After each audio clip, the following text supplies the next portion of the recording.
We're on schedule. We're on schedule. Live is up there right now, That's and we are live on All Politics Are Local, America's number one political hip hop streaming show. Well, If y'all know if it's Friday, y'all know it's time for all politics are local.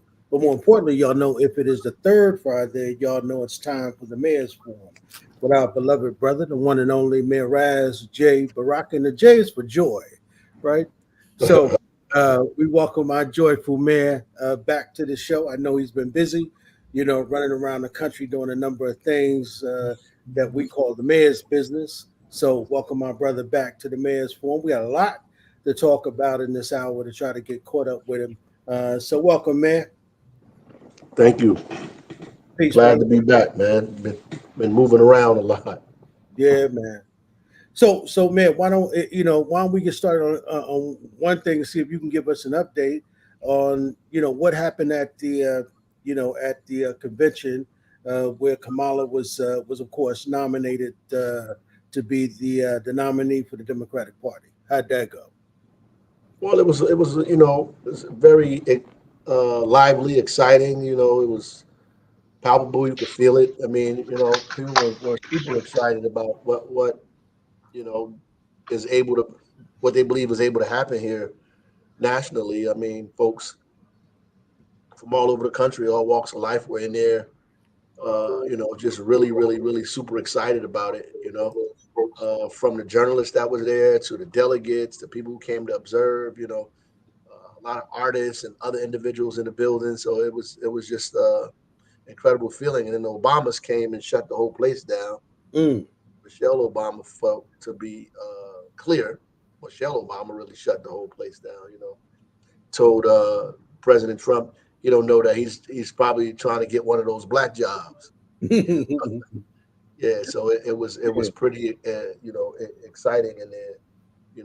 So I mean, and there was outside there was some protests going on that probably didn't make the news like that, but it wasn't like wild or but it was really good uh, you know organized kind of protesting happening out there for various things, obviously, but it was serious protests around the Gaza situation that's going on in Palestine, and that was a issue on people's minds because folks were outside making sure that people saw that folks going in and out of there saw that there was a great concern about it, and Kamala did her best to address it in her speech, um, but for the most part, it was a really good convention, especially compared to what the RNC did. Mm, mm. So it didn't look like one segment of America. It looked like America itself. Oh, 100%. I mean, it was a little bit of everybody in there, man. I mean, Hmm. it was. You had Native Americans dressed up in their gear. You had, you know, uh, you know, all of these folks, from all over the place there in there, representing where they from. And Right. you know, Atlanta stole the show. They had Lil Jon come out and Nah. perform, and you know, we was a little late on our thing. They could have got at least got Queen Latifah or Lauryn Hill or somebody. Right. But it was pretty lively in there. Obviously, talking about a lot of the speakers just talking about general issues. Trump a lot, talking about Trump a lot, but also talking about general things that they think American people want and want to hear. I mean, how you get there is totally different, right? But this Cuomo pointed out when he was talking that the booths at the top. And so there's a lot of folks that are in there. There's money in both of these parties. There's a lot of wealth there on both sides of this thing. There's a lot of wealth. I mean, that's the part of it that is not moved too much. On this on these agendas because the kind of wealth that's infused in all of this obviously impacts policy agenda. So they're there on both sides. So but there's some good people there, some activists in there as well. community leaders in there, you know, doing their independent journalist stuff in the crowd, talking to people. So it's a whole different kind of feel. Mm. You just don't have like party, you know, regulars in that event. So you would say we finally got some momentum that we didn't have, because you remember, one of the things we were talking about was we just didn't feel that kind of energy. It didn't have the momentum that they had on the other side. Now we seem to have it. Yeah, no, there's definitely excitement and momentum. You can see that nationally, what's happening. You know, after Joe Taker did the when would black women call black women for Kamala call, everybody joined in and did their version of that. And then last night Oprah did something with everybody Right. on the call. And Joe Taker is a regular organizer who has ascended in that space. Is now getting a lot more attention because of what she did with the Win with Black Women, who, by the way, they have this all of the time. This didn't get created because Kamala Harris's run. They have Win with Black Women, and they have these calls regularly. What she did was turn the call into an event about Kamala Harris, and it just blew up from there. Now, man, let's talk a little bit about that, because I think that one of the things because John and I was having this conversation with Mitty maybe 2 weeks ago, and because I told John, and when we did the men's meeting, one of the things you said is that one of the ways we can say thank you to the sisters who always stand up for us, always fighting for us, is that we can go out and support our sisters this time around, who seem to always be saving democracy and saving the black family. John seems to think that that's not enough, right? It ain't enough. It's the least you can do. Right. Yeah. I think that It's the like, easiest thing you can do. but I think that right now there seems to be, and I'm hearing it more now than I did 4 years ago. I'm hearing a lot of pushback from black males who, like, I didn't expect it from, right? And what they're talking about, and the ones that are coming at her from the left, I hear in terms of, like, she was a prosecutor, she's not for us, and like, I find myself having conversations that aren't on, like, she's a black woman, vote for her, but like the policies of Biden Harris. Here's how there were policies that helped us real specifically, like when you're talking about everything from establishing a federal office of violence prevention that's based on a lot of the work that was done in Newark, to the But consent decrees, to the funding for cities. right, Like, it seems like, right. But what I'm saying is that people need to give give her the benefit of the doubt, at least. Uh, I don't. The irony is that these folks that are becoming so vocal now, they weren't vocal when they start throwing black people out of college hmm, because of DEI and affirmative action, and not vocal when the Supreme Court has demolished Roe v. Wade. We're not vocal when they attack the Black Women Fund to fund Black women businesses, or take people off of voter rolls, Black folks off the voter rolls. I mean, all this stuff is happening now. It has been happening. Pushback, that we've been experiencing. I haven't heard any of these people's voices. All of these, like, especially these celebrities who are coming out saying why they won't vote for Harris. I've never seen any of them do any video admonishing Trump for taking out an ad to ask for a death penalty for 5 black boys and right. 4 Latino. Never seen them say anything about Trump's denial of black people from getting apartments, right? Never seen anything with them saying, oh, he said that they're nice people on the other side of the Proud Boys and white supremacists and all these other folks, right? Or his flirting around with white supremacists. These people have never made a video, have never come out, have never said anything. That's why I know it's deeper than that, right? These folks, and we got to understand that sexism is still involved in this, right? That people still, at the men's meeting, a guy came up to me when it was over and said, I don't think that she's qualified. I mean, what does that mean? As qualified as Ronald Reagan? This guy was an actor. He running around. that he was one of the best presidents ever. The man was an actor. I mean, he was an old Western actor. So I don't understand how that goes to prove that we have to be 10 times more qualified than everybody else in order to even be considered. Right. And that's problematic. And that kind of thinking that we have, right, is an issue, right, that we have to address, that we're not prepared. And the reason I center it on the women question is because that's where it's at. We're not prepared for women to lead us, but we're prepared for them to lead our families, right, to make 80% of the healthcare decisions in our families, to show up for our children at school, right, to make decisions about educational opportunities for our children in our community. We're okay with them being at rallies and showing up at events and holding their fists in the air and signs and being tear gassed and all that thing throughout history. We're just not okay with them leading the country or leading us. That's bizarre. And I said it because it needs to be addressed, because I think fundamentally that's where it's coming from. Right? Because there's no real sense about what these people are saying, because they don't know. Right. Like, well, what does she do as vice president? Do you even know any other vice president? That's what I asked. Do you know? Can you name 3 additional vice presidents? Right. Then tell me what they've done, because the vice president's job is to support the president. Right. And whatever policies that they come up with, but ultimately, I think at the base of that is just our uncomfortability with allowing or believing that women can lead us. I mean, some people say it straight out. They don't think people take a woman seriously internationally. But here's the irony of that: many countries in the world have already had women leaders. Yep. From Pakistan.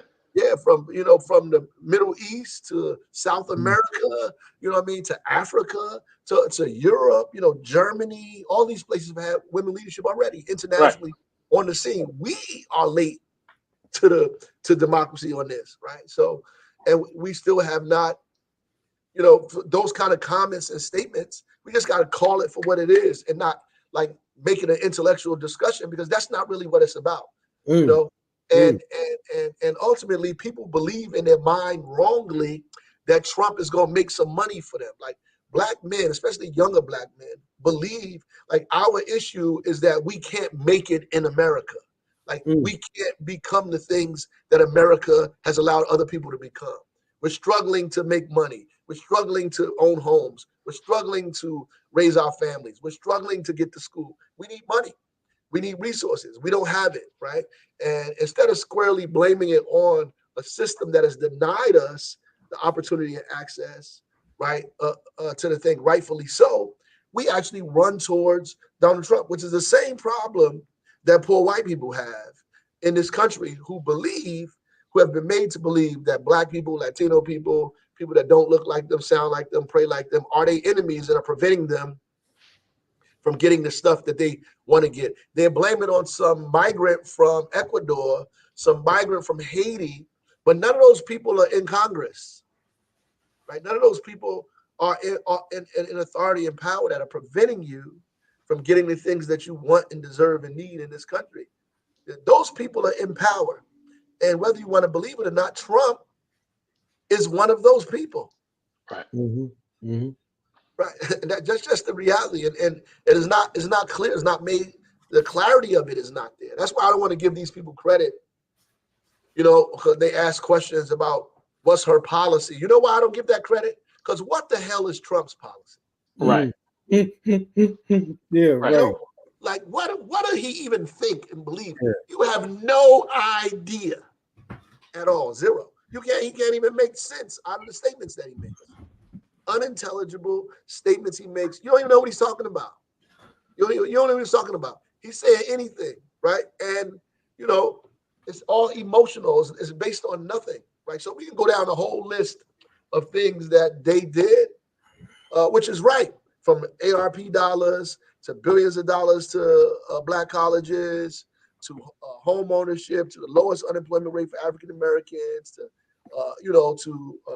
violence prevention work in the community, to even the first black female Supreme Court justice, right? So all of these things, that they've done, some of it symbolic, some of it real.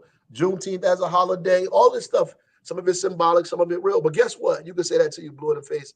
None of that will resonate with these guys that are out here saying that. You're talking about almost 20% of black men who are saying they're going to vote for Trump.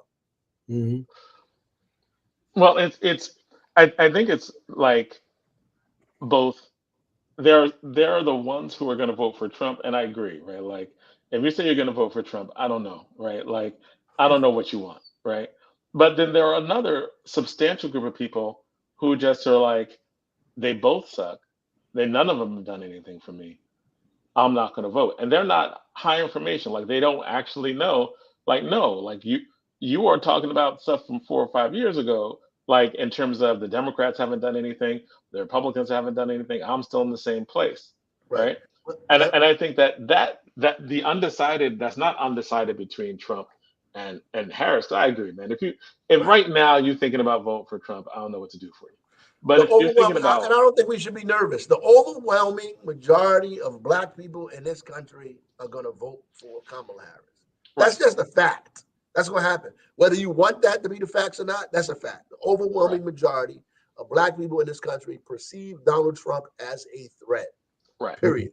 And they're going to vote for Kamala Harris. You know, some because the fact that she's a black woman, all these other kind of things that endears her to them, all of that stuff. So the overwhelming majority of black people who are voting are going to cast their vote for Kamala Harris, and it's going to be significant, right? And if a large majority of us come out to vote, we affect the Senate and the House as well, which in some instances is just as, if not more important than the president of the United States seat. That's right. So when the House and the Senate is important, right? Because we need policies to take place, and they create those, and the things that the president wants to do can't be done without the support from the legislature. So it's important that many people come out, because if they do, they're going to put more folks in office. Look at New Jersey. So the majority of New Jersey legislatures that we're sending to Congress now, for the first time in the history of this state, is majority people of color. What does that mean? Some people think it means that people have gotten more liberal in New Jersey.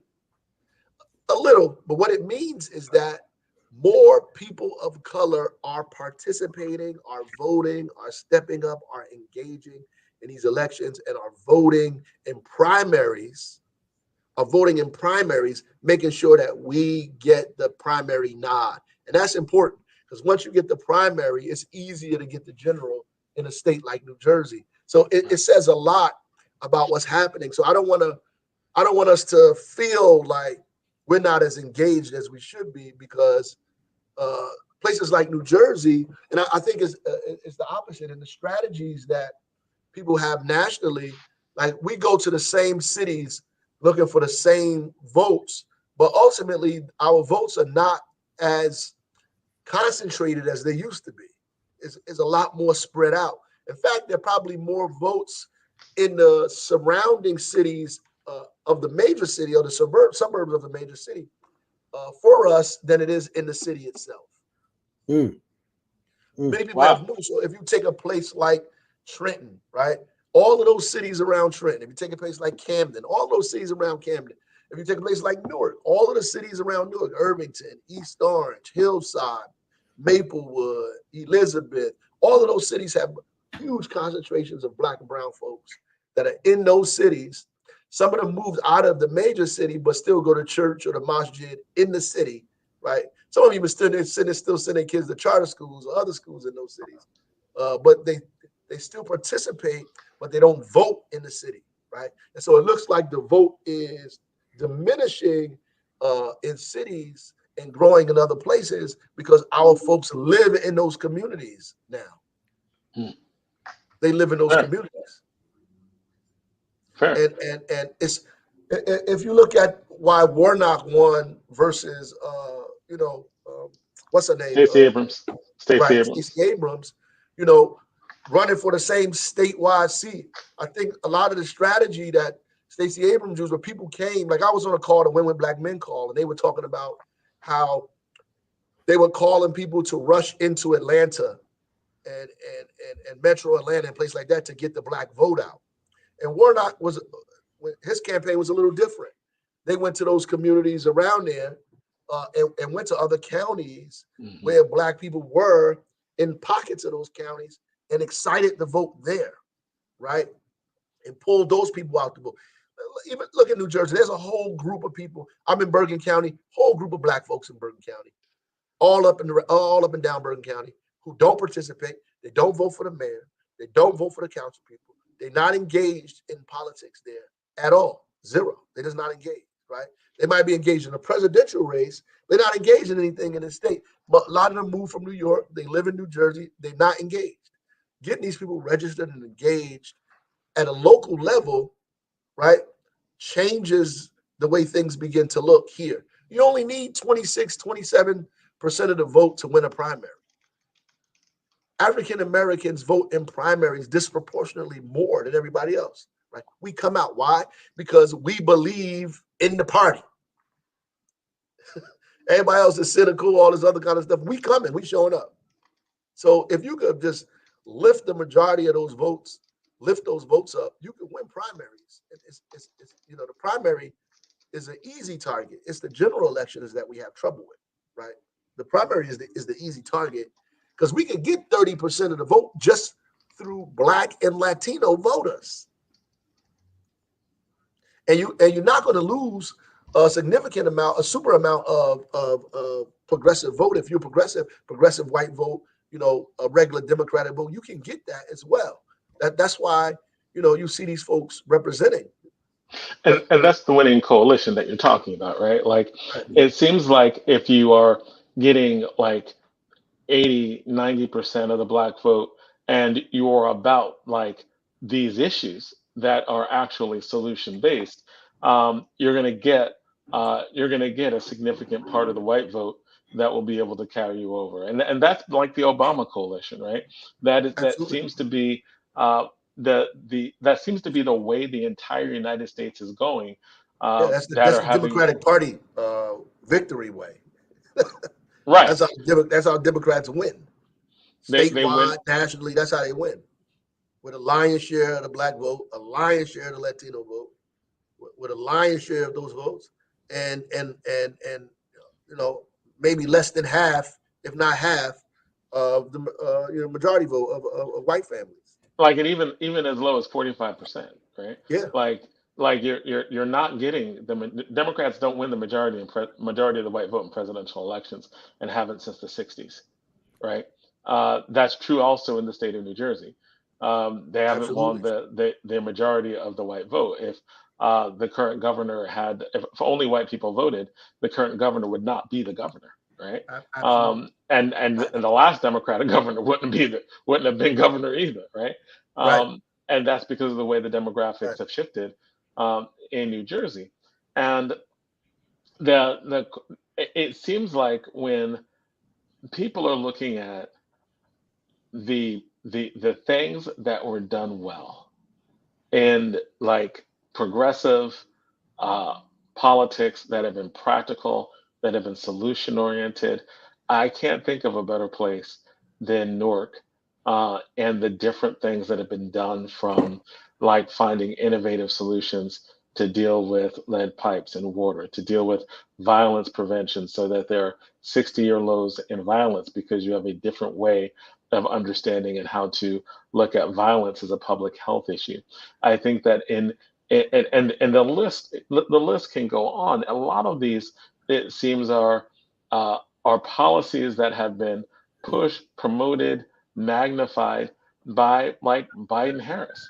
I have been saying for a long time that you should be a surrogate, that when people are talking about crime nationally and they're demagoguing issues, and they're talking about like progressive waste and policy, you are probably the poster child for a practical progressive with functional policies that literally help keep both the public constituents, our public, and even the police safer at times with the things the policies that you've advocated. Are you going to be a surrogate in Philadelphia or in Pennsylvania or like working with the Harris campaign? Yep, they've already asked us to do some things. So, you know, and ultimately just talking in a common sense way. Like, you got somebody talking about an opportunity economy versus somebody who believes the economy is gonna grow for you by putting tariffs on foreign countries. Like, that's why I know this has nothing to do with any sense, right? Because this makes no sense at all to say, oh, I'm gonna put a tariff on Chinese goods, on Russian goods, on all these goods, or whatever the goods that's coming in, we're gonna put a tariff on it, and that's gonna help you economically. That has nothing to do. That's not gonna help me get a home. It's not gonna help me put my kid in college. It's not gonna give me a better job with increased wages. You know, it's not gonna allow the unions to open their books so I could be in it. It's not, all these things is not gonna help me take care of my children. It's not gonna give me child care for children because the child care is too costly. You know, there are three things that they should be, and they asked Donald Trump about that, and he said child care is child care. There are three things that are driving these forces up for us: housing, healthcare, and child care. I would say child care is a part of healthcare, but those things are problematic for families. We cannot, you know how much it costs to put your kid in child care today? In some places, it's $300 a week. Who can afford that? If you're not in program for parents or anything like that in New Jersey, you're in bad shape. Like, you're just in bad shape. You can't. That's more rent. Yeah. That you have to pay a dish. That's another rent. That's more rent for childcare for your kids in order to go to work.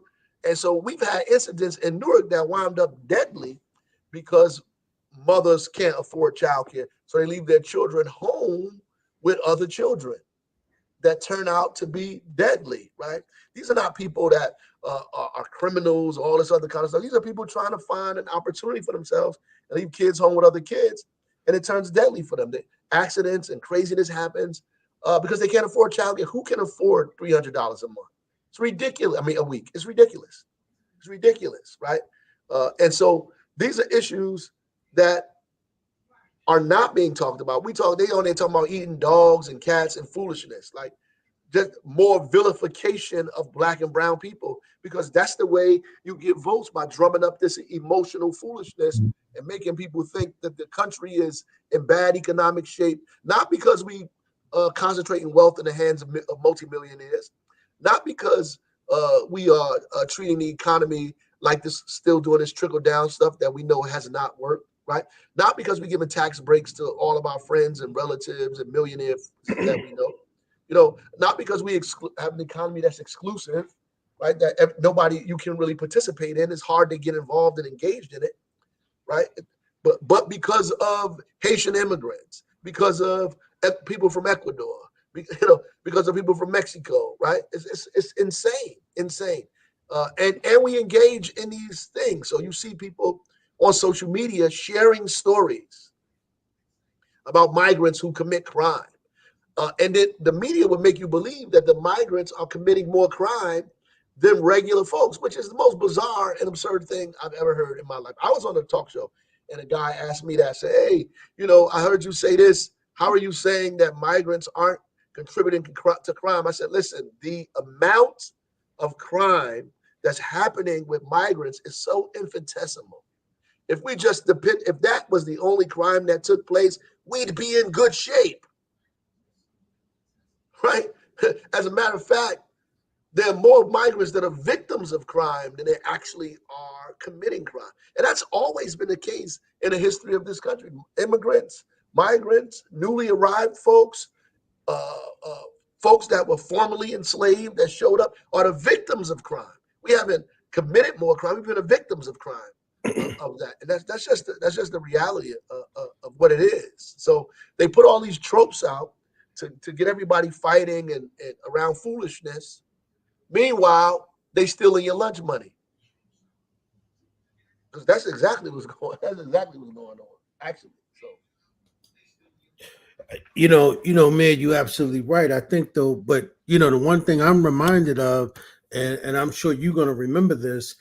when we started talking about this early on, and we ought not say to folks to get comfortable, right? So when you say, we know that black folk are going to come out, they're going to vote Democratic. They ought not get comfortable, though, and think that, the majority of our people are going to come out, so we don't need to come out because, what happened with us.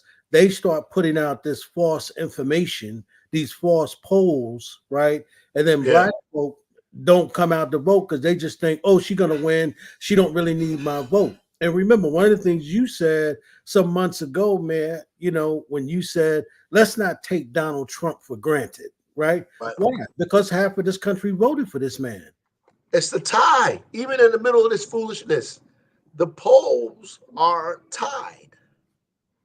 In the middle of all the crazy things he's done, the polls are tied. This man gets on in a debate and loses his mind. Says all kinds of manners of craziness. That they giving people abortions after 9 months, which is just like killing, live people. It's just foolishness. They're eating the dogs.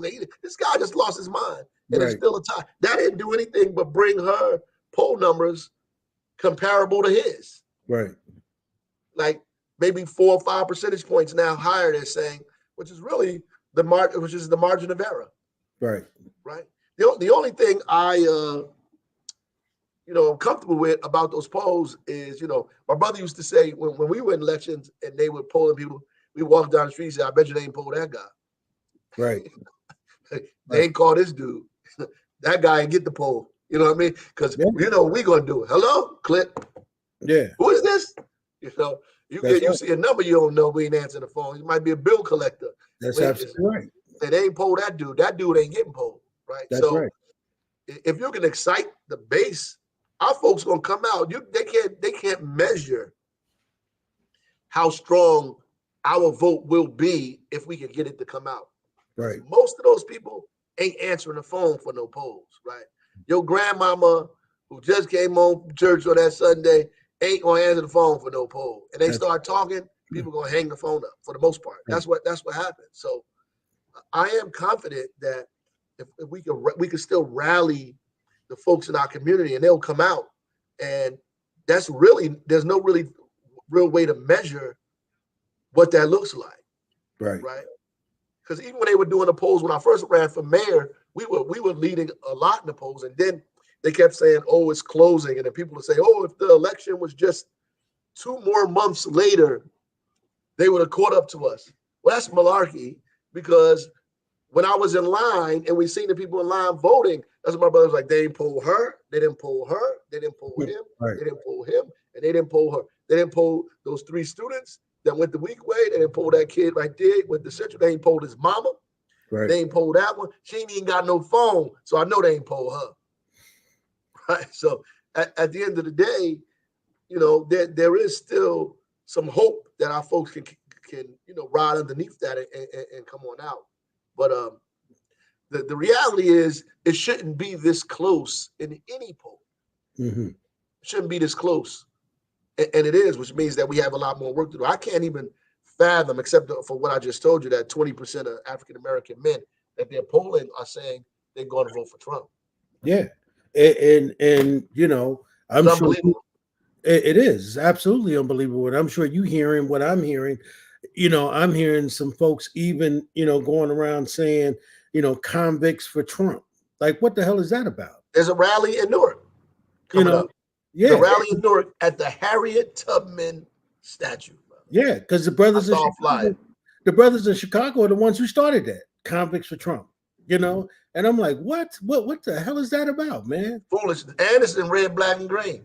Yeah. And when I talked to when John and I was talking with Mitty about Waka Flocka Flames, one of the things Mitty was saying was, he said, it is this, these brothers have this level of bravado. They think voting for Trump somehow makes them look, like tough, like strong, because rebellious. Yeah, because he got all these felonies and he's able to beat these felonies and all of a sudden, but no level of real political education, man. No, they just believe, like I said, that this guy is going to make them money, and that, in fact, is not true. These people believe that they're richer than they are. Sometimes when I go speak on a circuit around this government stuff, when I go to some of these middle class communities and talk to them, I say, you know, the interesting thing is when people say we need to tax the wealthy, you think they're talking about you because America makes you believe that you're the wealthy, right? And you're not. These folks are multinational, multi-state agencies and corporations. They have billions of dollars all over the place, millions of dollars all over the place. And they believe, you know, we give people hope that one day that'll be you. So, you know, these guys think they're in that bracket. Some of them might close, like even Dave Chappelle made a joke. They asked you, well, if Trump becomes the president, what are you going to do? He said, I'll probably get a tax break, right? And he thought it was funny, and people started clapping. And they actually think that he means a tax break for working people. But what he was actually saying, Dave Chappelle, was like, tax break for me because I got money. Right. That's what he was saying. Like, I'm in that circle, so I'm gonna get a tax break. You know, I don't know how much money he has, but ultimately that's what he's saying. Like, I'm gonna get a tax break. And what folks don't understand is once you do that, you make it more difficult to be able to take care of the basic needs of individuals every single day in our community, right? And that's just real. You know, I was in Phillipsburg in Warren County at a bar, Lenora's, you know, speaking, and there's Trump flags out there outside on people's homes. And, you know, I'm asking people questions. One of the ladies was like, well, at least there's less Trump flags this time than it was last time, which is like, you know, it gives them hope that people are buying into it. I said, I hope that's what that means. Or they're just embarrassed that he's saying he going to eat, that people eating dogs and they're going to vote for him and not let you know about it. But at the end of the day, you know, we just have to work and organize our folks, man. And we have to also know, even people that are incarcerated or formerly incarcerated, the most important thing about all of this is what Trump did in terms of stacking the courts, whether it's the Supreme Court or the federal courts. the president of the United States get to put these people all over the place. That could mean your ability to get out of jail and your ability to stay in there, right? Yeah. It can mean many of those things, right? Yeah. All this stuff that folks need to know. Like it also could mean your ability to vote, period, right? Taking people off the voter rolls. You know, the attack on affirmative action, on diversity, equity, and inclusion, and your ability for your kids and other folks to go to college, right? All of these things are very real. The attack on the increase in minimum wage, right? These people don't, basic things they don't agree with or believe in. So all of this affects you. Those are kitchen table issues, right? And Black men are more concerned about kitchen table issues. In fact, they did a poll, a questionnaire, like of young Black men across the country, and they weren't concerned about most of the things that traditionally we were concerned about as a community. They weren't concerned about stuff that most Democrats might be concerned about. What they were concerned about was the economy, money, taxes. They're concerned about the things that are holding them back from making money and being successful in a country that defines your manhood based on your material. Absolutely. The things that you have, right? That defines your importance, your success, your worth based on the things that you've acquired. Right. And like King said, our struggle in this country has been to exert our manhood in a place that has always referred to us as boy. Right. And so the best way we know how to exert our manhood is to show all of the things that we have. Right. And you can see that by how flashy we become, because we're trying to show everybody that we are somebody because we have these things. And because we can't get access to those things, well, who's going to give us access to those things? Well, one of the questions was who is most on that poll, would be the most influential to you? A politician? No. A religious leader? No. right? Right? A teacher? No. A businessman? Yes. Because people believe, we believe that businessmen are in business and they making money. And so they're smart because they're making money and they can help us to do what they're doing so we can make money too. That's really how that translates. So they see Trump as this businessman and they're willing to bypass his racism, his white supremacy, his foolishness, all of this stuff, his to me, like simple-mindedness, and take a risk and a bet on this, which to me is problematic, which is why I was telling Jonathan, I'm not, like I told the folks that I'm around that want me to do this stuff, I'm not going to be weighing policy versus policy because that ain't what it's about.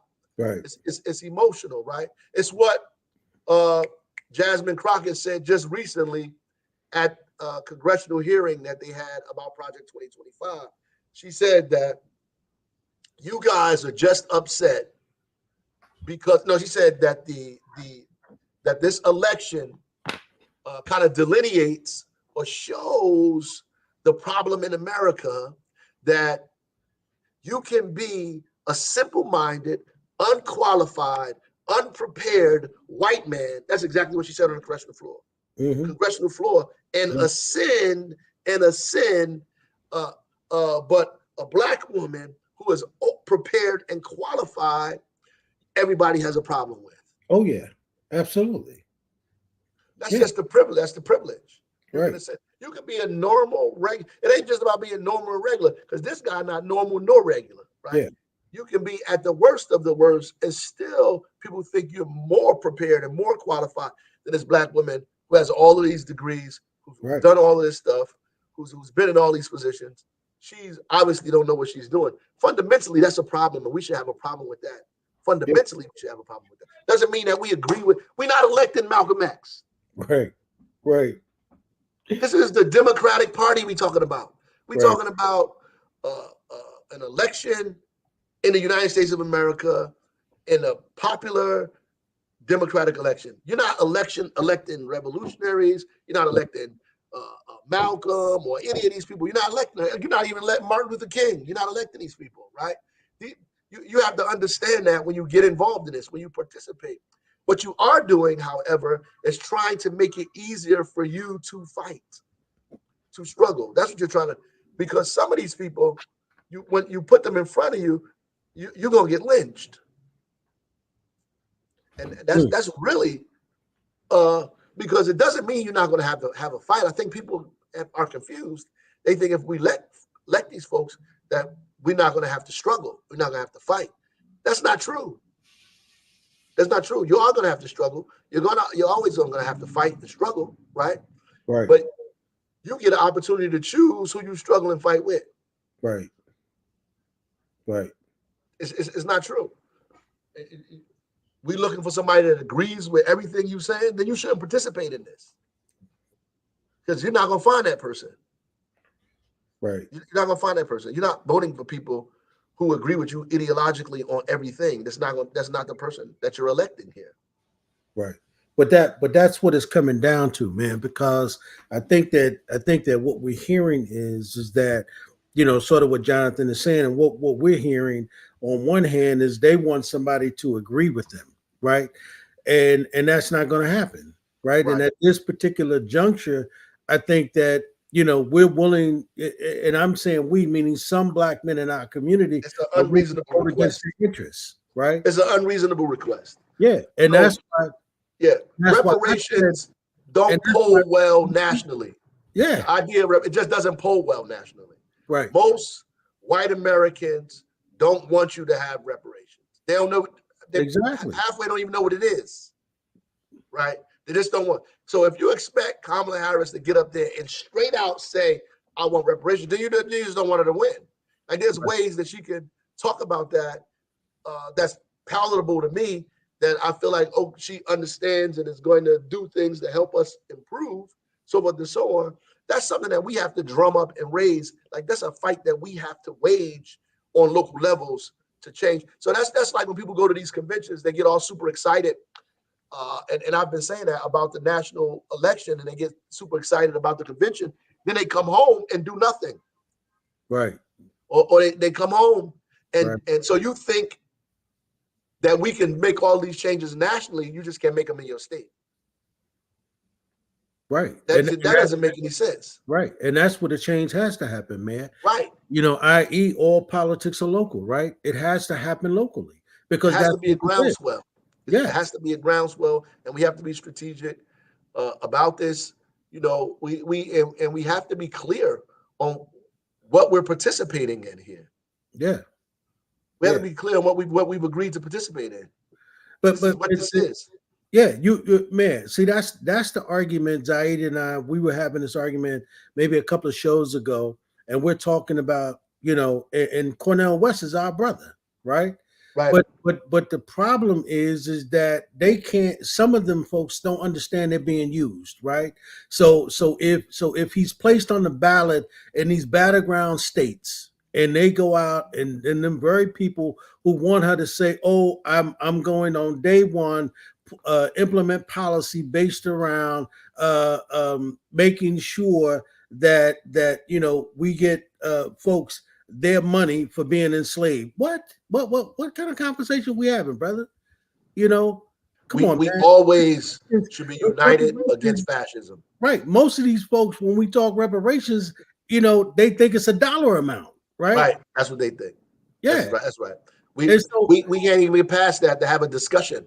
Yeah. About what that looks like. Yeah. Like even the policy where you take 40% of all the grants that come to the federal government have to go to economically distressed communities. Right? Even if you say 40% of this you have to do this, you have to do that, which is one of the policies they have. It is a way to get money into communities that have been historically disadvantaged, right, and preyed upon. Now, obviously, that money goes through states, and states hold on to it, or states send it back. They send it back. Yeah, that's absolutely right. And most people don't know they that. Have sent it back. They don't know that money go back, man. I've been to meetings with mayors nationally, and they talk in those cities about how money from the government gave to the state has been sent back before it was given to them. Yeah. They send it back. So the people in those communities don't even benefit from it because your governor is not giving it to you. That's right. Point blank, period. They'll give it back to the United States government before they give it to you. That's right. That's just the reality of it. And we're just not really talking about that and explaining it enough to our folks, right? That's it. And look, you're talking about younger people. You're talking about this number, the 20% is like people under 50, under 40 you're talking about. So at the end of the day, you can't tell people that age that people died for you to vote, so you need to vote. They don't know those people. They have no connection to them. The only people they know who died are their cousins on the block. They don't know nothing about these people who died. It ain't taught in no school, no after-school program. They don't even know what they're talking about. They don't know any of these people. Jimmy Lee Jackson. They don't know nothing about Viola Luiso. They don't know nothing about Goodrich, Werner, and Cheney. They don't know nothing about North Carolina A&T and the sit-in. They don't know nothing about the 4 girls that's blown up in the church, the 16th Street Baptist Church. They don't know any of that stuff, any of it. It wasn't taught to them. They didn't even see Eyes on the Prize because they stopped playing Eyes on the Prize. After a while, at least I had the benefit of Eyes on the Prize. They don't have any of that information. They don't know nothing about the Voting Rights Act. They know nothing about the Civil Rights Act or public accommodations. They don't know the history of the civil rights struggle or Reconstruction movements. They don't know nothing about any of that, about Du Bois or Douglas. They just don't have that wealth of understanding. There's no relationship between them and our history. So why do you think you could tell them that people died for your right to vote, and that's going to inspire them to go vote? It ain't, it won't, it never will, because they don't even know what the hell you're talking about. When you say that. That's just the reality, right? And because we sent our kids to institutions publicly to participate in democracy so they could learn and be educated, so they could be a part of this society, and they deliberately and purposely left us out of it. Yep. So don't nobody know all of this information. They just don't know it. And that's the point, man, that we were having in a round table, discussion, me, John, and Mitty. And I was saying, that in, you know, and that's why you got these groups in Chicago now, in Newark, and they popping up. The problem is, man, is we've got to have the, and I'm saying in the next Chicago of all places, the next 30, yeah, I know, the but in home the of next, Jeff Fort and Fred Hampton. yeah, and in the next 35 days, we got to have this real conversation, right? And I'm saying real, man. Like, you know, I was telling dude the other night when he called me, man, and he was saying the Harris administration reached out for him. I'm saying if they want to hear the really real, we got to say it, right? We got to tell these brothers because they're not politically educated on any of the facts you just stated. Right. But And then there are other people who are, there are other people who are all the way on the other side who do have some information, but believe that bourgeois democracy or politics or electoral politics is a revolutionary movement, and it isn't. Right. So at the end of the day, you have to understand what you're participating in and what you're involving yourself in, and why it's important and necessary to further your goals in terms of what you want to do. You can't isolate yourself to a point. You have to always be organizing. You have to always be. It's not about. We have to be winning people over, and I think we think by ostracizing, isolating people that somehow is going to raise the consciousness of the majority of folks that we need to win on our side. Right? You're trying to win people to your side. You're not trying to isolate people or call them names or make them run away from you or believe that you're crazy. You want to win, the sentiment of the popular community, even if they don't join what you're doing specifically or your organization. You have to always be trying to get these people over to your side. Yeah, trying to win them over to your side. Yeah, everything you do have to be about organizing. Have to be, and people confuse that. You organizing their ideas, what they feel, their emotion. You're trying to win them over, right? Yeah. And if you start doing things that are crazy, people are too afraid to do these things, right? People think the Panthers became popular because they walked around with guns. Yeah. But the reality is these folks were in the community. Yeah. Right. The reality is they had breakfast programs. The reality is they had after school programs. The reality is they did all those other things. They had a newspaper. They had an organ that was out there organizing people, right? Yeah. And building alliances all across the spectrum. They were organizing people, right? Trying to win people over every opportunity they got, trying to win people over, right? Yeah. I mean, Marcus Garvey, during that time, they were having silent protests, right? But just winning people over, pulling people in and getting them to at least be familiarized and socialized with the ideas that you're talking about. And I learned that as a 24-year-old trying to run for office here in the city of Newark, that because I believed something, it didn't mean everybody else believed it, or because I thought I was right, that wasn't necessarily going to get me elected because I had the right line. And some people think, oh, I got the right line, and I'm progressive, and that's going to get me elected. And I'm not getting elected because of two things: because the system is against me, and you knew that before you jumped in there, and two, people are too ignorant. That's not true. Yeah, that's not true. So people have to understand that what you're fighting for relates to what they're fighting for, their needs and their desires as well. Yeah, but my mama votes Democrat. I wouldn't say she's ignorant because she votes Democrat. My mama votes Democrat. She votes in the Democratic Party and will have an argument with you about some of this third party stuff that goes on. She votes in those. She's a card carrying member. You know what I mean? So at the end of the day, she's not doing that because she is duped or fooled or confused, right? She's doing it exactly for the opposite, right? She knows how dangerous fascism is, right? And the reading of history, how ugly, this thing can become, right? Right. For all of us, if we let these fools continue down the road they're going. People will tell you it's going to be a bloodbath if they don't win. It's people that are dangerous. You got to take them for their word. Yeah. Yeah. That's exactly what he's saying. right? Yes, what he said. He's predicting violence, right? You know, when he says, you know, you only got to vote one time, and I will be your president forever, right? What? I mean, where's that coming? Where's that? Where's democracy in that, right?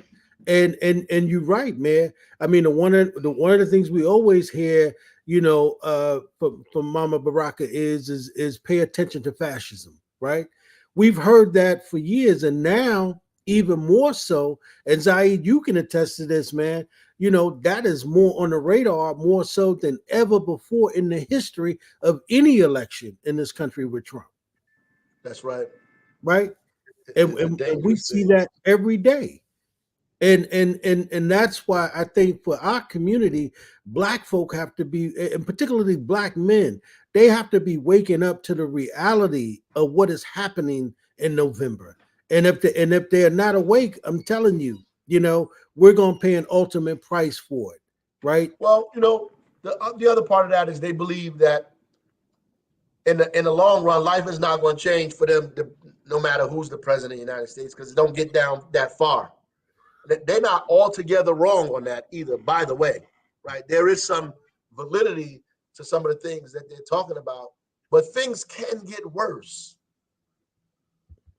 And which really means that what that really is an indictment on our ability to push further and harder this thing, you know, because when you get to a point where we're not winning any more gains, you know, you win public accommodations, you win the right to vote, you win the destruction of Jim Crow, right? You win all of these things. When you get to a point, you win fair housing that you can't win, you're not getting any more victories, any more wins. That's really an indictment on us more than it is the system, because the system itself is not designed that you win. That's the right. only reason that we got any victories is because That's of right. our struggle. That's right. That's Because absolutely of right. our struggle. So that's really what that means, is that we have to be more concise and precise in how we're struggling and what we're fighting for. The victories that we're getting, what can we count? How do we count victories? Like calling people names is not a victory. We have to figure out how we can win, right? It's not enough to just do what we've been doing. We have to figure out how do we change our material conditions more than anything, right? Change our material conditions and these policies, right? Young black men don't care about none of this stuff that people are talking about on the international and national scene. They just don't. Right. Right. They just don't. Which is why I know you can't appeal to them with it. They just don't care about it. That's why I think that the strength that you have is inspiring not the people who are between like Trump and Harris, because they, you know, if you're thinking about voting for Trump, I never know what to say. But there are a lot of people that you talked about who are just not going to participate. And I think the big undecided within our community is those who are deciding to vote and those who are deciding to stay home. Those who are more nihilistic and be like, it doesn't matter who wins. How how are those people communicated with? Because I think you're right. Like 80% of us who vote, or over, right? 85, 86% of us who vote are going to be voting for Harris in this campaign to push this very important thing. But how do we get the numbers higher? How do we increase the number of people who come out? We have to go in those communities. But are they really any undecideds? What I'm hearing is everybody is already No, made no, up. I mean undecided about like whether to stay home or come out. Oh, Yeah. Not undecided about who to vote for. right. Undecided about whether they'll come out to begin with. And that is a group of people that needs to be dealt with, right? Need to raise that. The problem is we're using the same old discussion to try to pull these people out, and they're not going to come out based on those discussions. Like it is not going to come out. This Trump is, as the governor of Maryland said, Westmore is a he incubates cynicism, right? He is a vehicle for cynicism, and we have to combat that. We have to combat that's because that's the purpose of that, to drive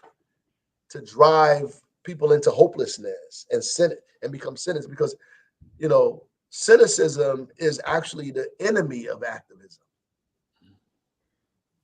So if you get people to be cynical, they'll get detached and uninvolved. And that's where I thought that you uniquely come in, right? Because the actual tangible things that have been done that are both practical and progressive that could be pointed to, that have links to both Newark, what was done here, and with national implications is a lot.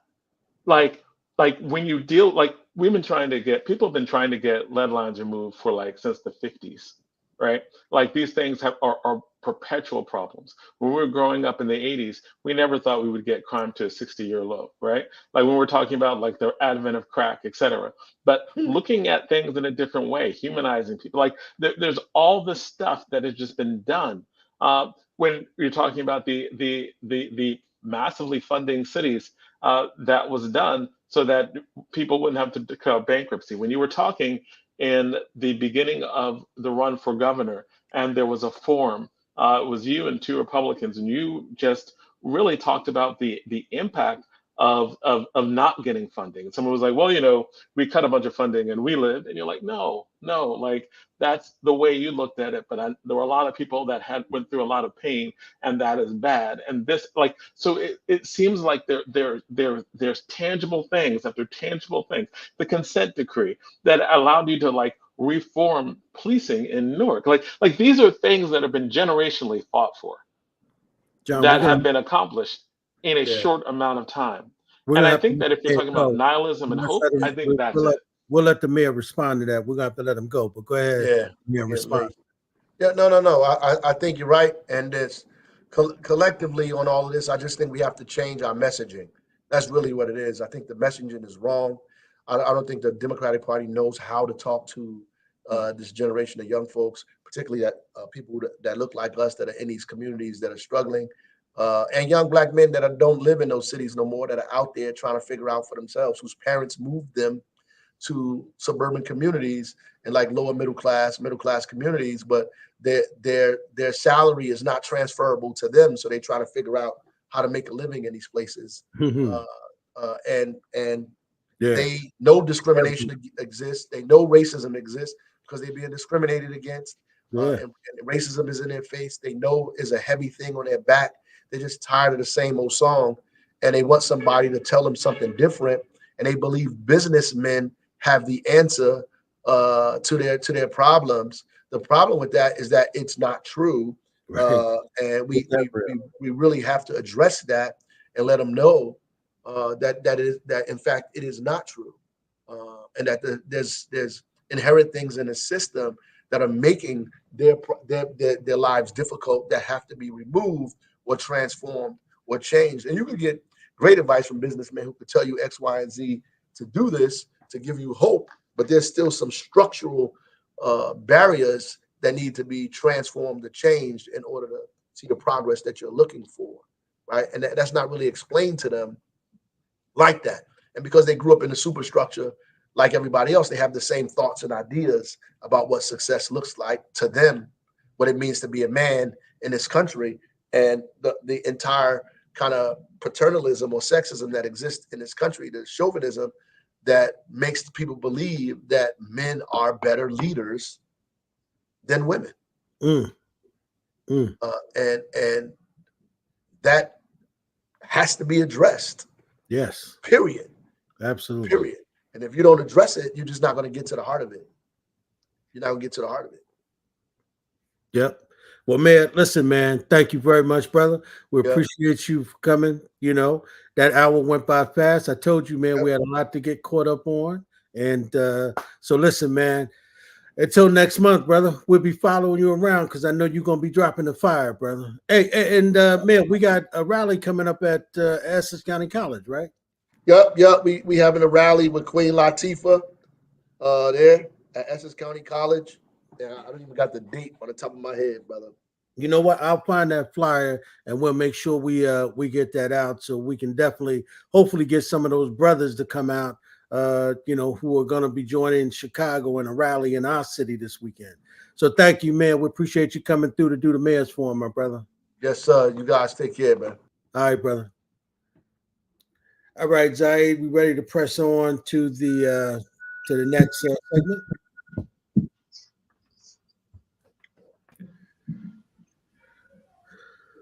I think you muted, Zaid. I'm sorry. In full transparency, y'all, I'm actually getting a little closer to behind the scenes stuff, and I ain't that smooth with it yet.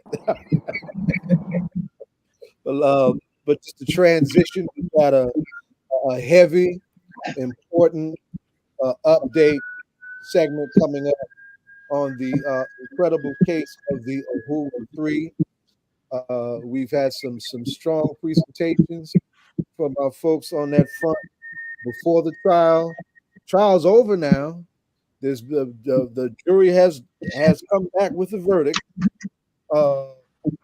It's not a simple, yes, we won, no, we lost, and there's stuff we got to do, and we got comrades that still could potentially face some time if we're not careful and not being fully vigilant about what we want to do, right? I want to welcome back my little sister who lives right next door in the next town, comrade Lisa Davis. I'm nudging her to use the African name more because she's got a beautiful right. Hey, Zaid, go ahead. Zaid, we're getting some feedback, so if everybody can mute their mics if they're not speaking, that would help. Yeah, right. Thank you for that. Yeah, I thought I heard something. Right, sharp young man. I'm looking forward to hearing one of the attorneys for the Uhuru 3. This might be coming from me. I don't know why that is. Right, and that is Muqatee Akbar. I'm very, very, very impressed with this young warrior. Right, and Jainaba Lumumba. Right, now we've got 3 generations in this conversation. And I'm saying 3 because Chairman O'Malley is old enough to be my father, right? Jainaba is granddaughter age, straight up, right? But she's out there. She's born in Oakland, the land of the Panthers. I gotta lift you up, baby girl, right? The land of the Panthers, right down there in St. Petersburg, where the Uhuru movement has made a fabulous dent in a backwards landscape that really has been responsible for the Uhuru 3 becoming the targets that became. We're going to get into all of that, right? So I want to welcome all 3 of you to the show. Makemba, I want to welcome you back, right? Let me go to Muqatee, right? So, Young G, tell us what happened. We had 2 big charges facing our folks, right? You're agents of a foreign government, the Russian government, and you conspired to get down with them. And I understand that they threw out that they're agents, but they came back with yes to conspire, which is like nuts. It's totally contradictory, to the common person, like the folks who are listening on this line.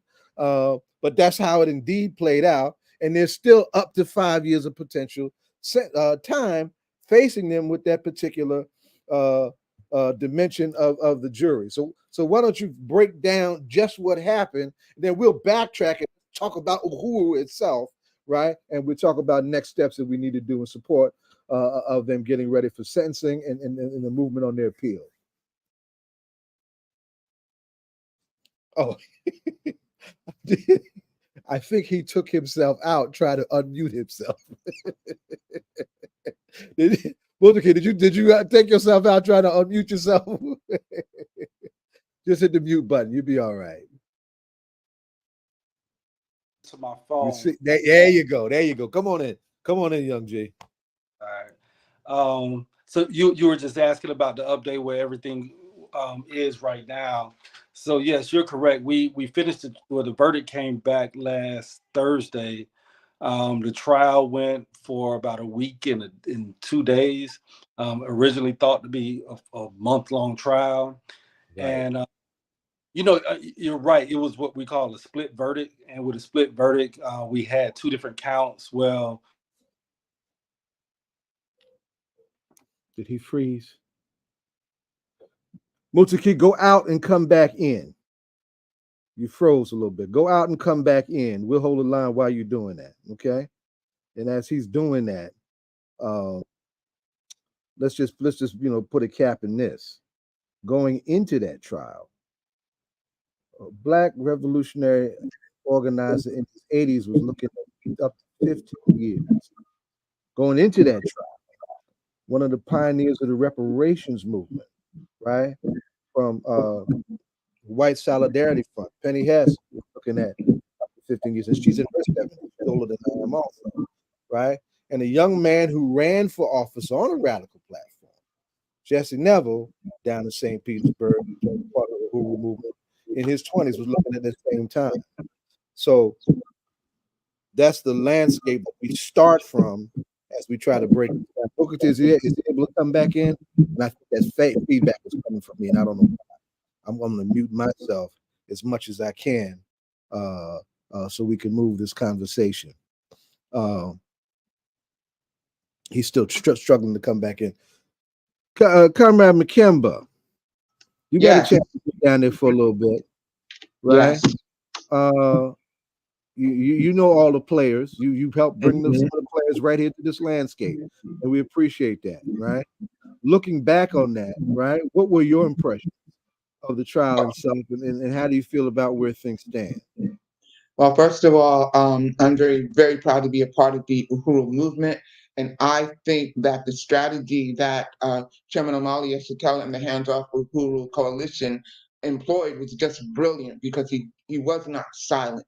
He came out, and they continued to keep what was going on, in front of everybody, and continue to put the truth out there. And one of the things with this verdict, although we do know that it was a split verdict and it is contradictory, but the main thing that this verdict said was that they are not guilty of working for the Russians. In other words, Omali Yeshitela, they were able to absolutely prove that the chairman Omali Yeshitela is a long-distance revolutionary, and they were able to introduce things into the court. Unfortunately, I didn't see the trial itself, but I was there when they delivered the verdict, and they were able to show documents and videos of the chairman's long history of being on the front line of the struggle for African liberation and an anti-colonial struggle against U.S. imperialism and wars.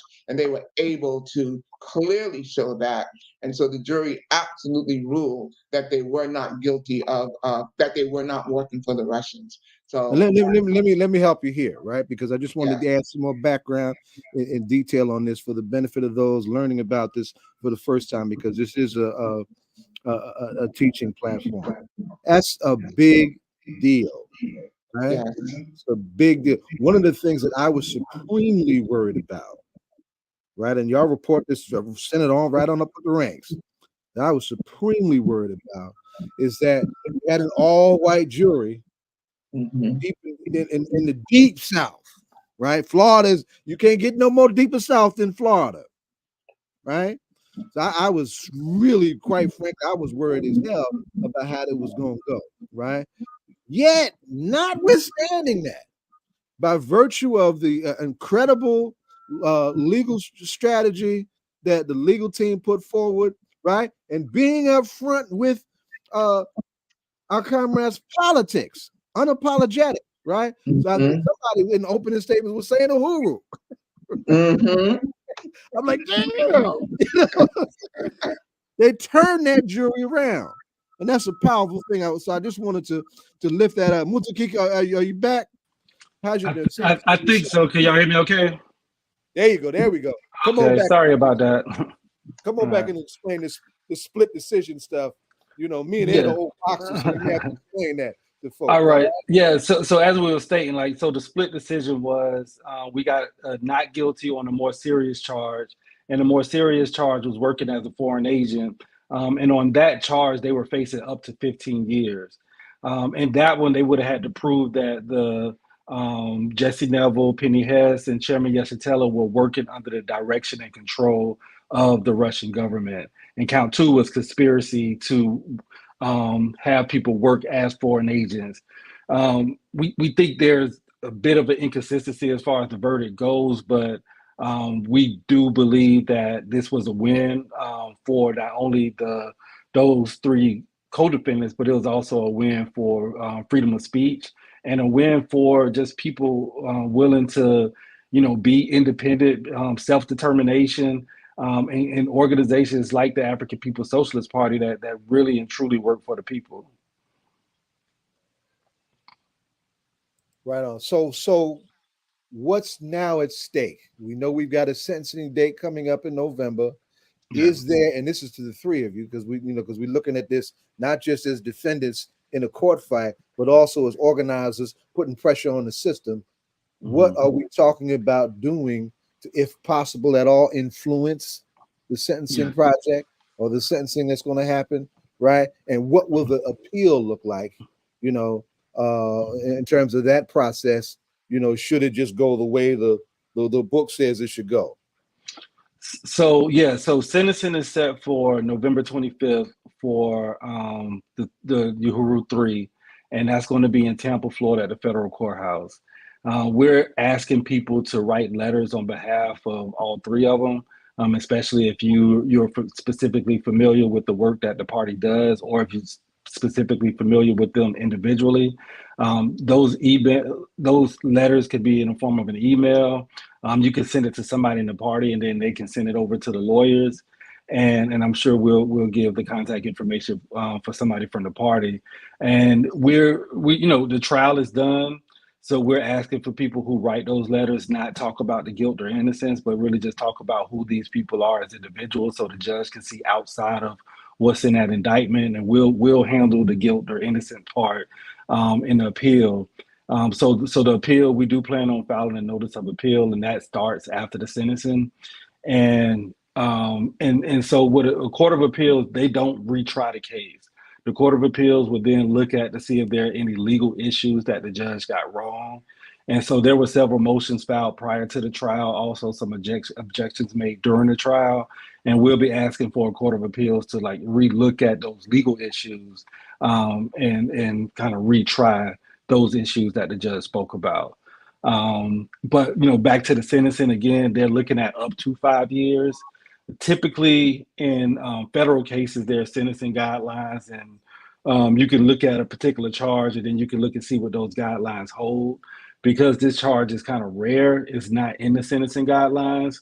And the good part about that is that the judge will have the discretion to do anything from just probation up to the 5 years. And of course, we're going in asking for just the probation. Attorney Akbar. Yes. Hi, I'm Donna, one of the Hey, Donna. co-hosts. Hi, Lisa. Hi, Janita. Tell me how you pronounce. Okay, you'll tell me. And at the state level, when you hear a person didn't get the charges, but they got conspiracy, and maybe bigger case. And I'm thinking when I was in college, Kimba, and the conspiracy carried just as much. Is it stricter in federal that the conspiracy won't carry the same charge? It was different based off of the conspiracy charge itself. And this one, like I said, it doesn't carry the same seriousness of the actual charge. The actual charge, the maximum is 15 years. In this case, the conspiracy is the maximum sentence is 5 years. But you're right. In some charges, it looks the same. Okay, thank you. Yeah, and for those who are wondering, how could they get found guilty of the conspiracy? What we think, just from the discussions that I've had with the other lawyers, is that there were some conversations where the chairman was pretty consistent in saying, "Hey, they have their agenda, we have ours." And our interpretation and what we know of the chairman to say is look, they're not going to use us. In fact, one of the speeches that the sister said that we put in the evidence when he got back from Russia, he said, "Hey, people are calling me saying that the Russians are going to use me." It's no, I'm going to use the Russians for us to be able to do the work that we're going to do. What we think is that the jury heard this idea of well, I'm going to work with them, or we have this cooperation, or we're allies. They saw it as a partnership. They saw it as an agreement. And the fact that the Russians had ulterior motives, they kind of put that on us. and when I say us, Jesse and Penny and Chairman, to say that they were all working together for the goal of the Russians, and the goal of the Russians was to, in their minds, sow discord. But the fact that we beat the more serious charge and that they weren't charged as being Russian agents, I think speaks to the fact that, one, it was clear that they weren't under the direction and control, which meant that what the Russians say y'all did, y'all didn't do. Um, you know, Two, that the African People's Socialist Party for the last 50 years has had an agenda. And that agenda has been the liberation of Black people. And they've acted out or played out or sought to get that agenda accomplished, not only by social activism. So that's petitions, and that's been going on forever. Them, charging America with genocide. Books were written about that 40 years ago. Protests, all of those things is a social action. But I think what's most important and what we have to kind of rise up above any of that is also the work that they've been doing in the community, from Tampa to California to St. Louis, that I think caught the attention of the government. And when you start doing the real work, just like with the Black Panther Party having free lunch programs, that's when you become a real threat to America. And I think the goal was to shut the party up, and I think not only shut the party up, but label them as Russian agents. And I think with this verdict, it shows that the government was wrong. Let's open this up. I want to bring Jainaba in. Nakemba, you've been in. I want to big picture this conversation. And Muqatee, as you were winding up your remarks, you were getting to the big picture. Why did this happen? What was the threat? Why target the Uhuru 3? Why was that even necessary? That just shouldn't have happened, right? They have been doing things that are characteristic of our Black radical tradition for more than a century, right? Sharpened in the 1960s, taking real grounding in St. Petersburg. And Jainaba, you I don't know if you even where you are even around when Tyrone Glenn got killed back in the 90s, right? Right? That was a real turning point for the work on the ground in St. Petersburg on a question that has been stalking the Black community forever, and that's the state violence that we call police brutality, right? And then just the basic organic stuff, building safe, liberated spaces for our people to organize and to raise those questions and raise those issues that others are not willing to raise, right? And which includes the question of reparations, right? Includes charging the United States government with genocide. Mr. Garvey, Mr. Du Bois, Malcolm took 21 bullets, getting ready to do the same thing, right? So I mean, that's so that needs to be appreciated, right? That needs to be looked at. It was indeed a political trial, and these are the politics. These are the revolutionary politics that were at issue, right? Uhuru. So y'all come on in and y'all and let's talk about Uhuru, right? The work of Uhuru, why it's important, and why the solidarity matters, not just to protect our comrades, but to continue to advance the work in a fascist attack that's coming not from the right wing of the state, but from the left wing of the state. We need to be clear about that. We need to be real clear about it. This is not Trump that tried to lock our folks up. This is a Democratic administration, Democrats in charge of the Justice Department that drove this. Cast away all illusions and prepare to struggle. Y'all jump on I'm in. excited what Jainaba has to say. Go, Jainaba. Looks like you're ready. Uhuru. I want to unite. First of all, I just want to salute you all for having us on. This is the trial of the century, and it was an incredible trial. Our attorneys were incredible. Attorney Muqatee Akbar, he was in there. He started with Uhuru and he ended with an Uhuru. And Uhuru means freedom in Swahili, for those who don't know. I am, like was mentioned, I am an Uhuru baby. And the Uhuru movement, the African People's Socialist Party, has always been for the people. And that's what the jury said. Because when the jury looked out into the crowd, we packed that courthouse. We had the largest courtroom and then they had to open an overflow room because we had, I mean, just so many people coming from across the nation, across the world. I think we had a comrade come from South America, and it was representing the African community. We had people from the indigenous community, from Unión del Barrio. We had heavy hitters. We had Jill Stein, Charles Barron, the New York State Assemblyman showed up. Afia Ngwaza, an original veteran of the SNCC movement, and you know, just people. Pam Africa from the Move organization was coming down, and it was just something that was, you know, absolutely incredible to witness. Everyone had revolutionary discipline that was a part of that trial, and I think it was very incredibly relevant what you had said about Du Bois, because, you know, Chairman is 82. And yes, the chairman is my grandfather. He's in excellent shape. He's 82 years old.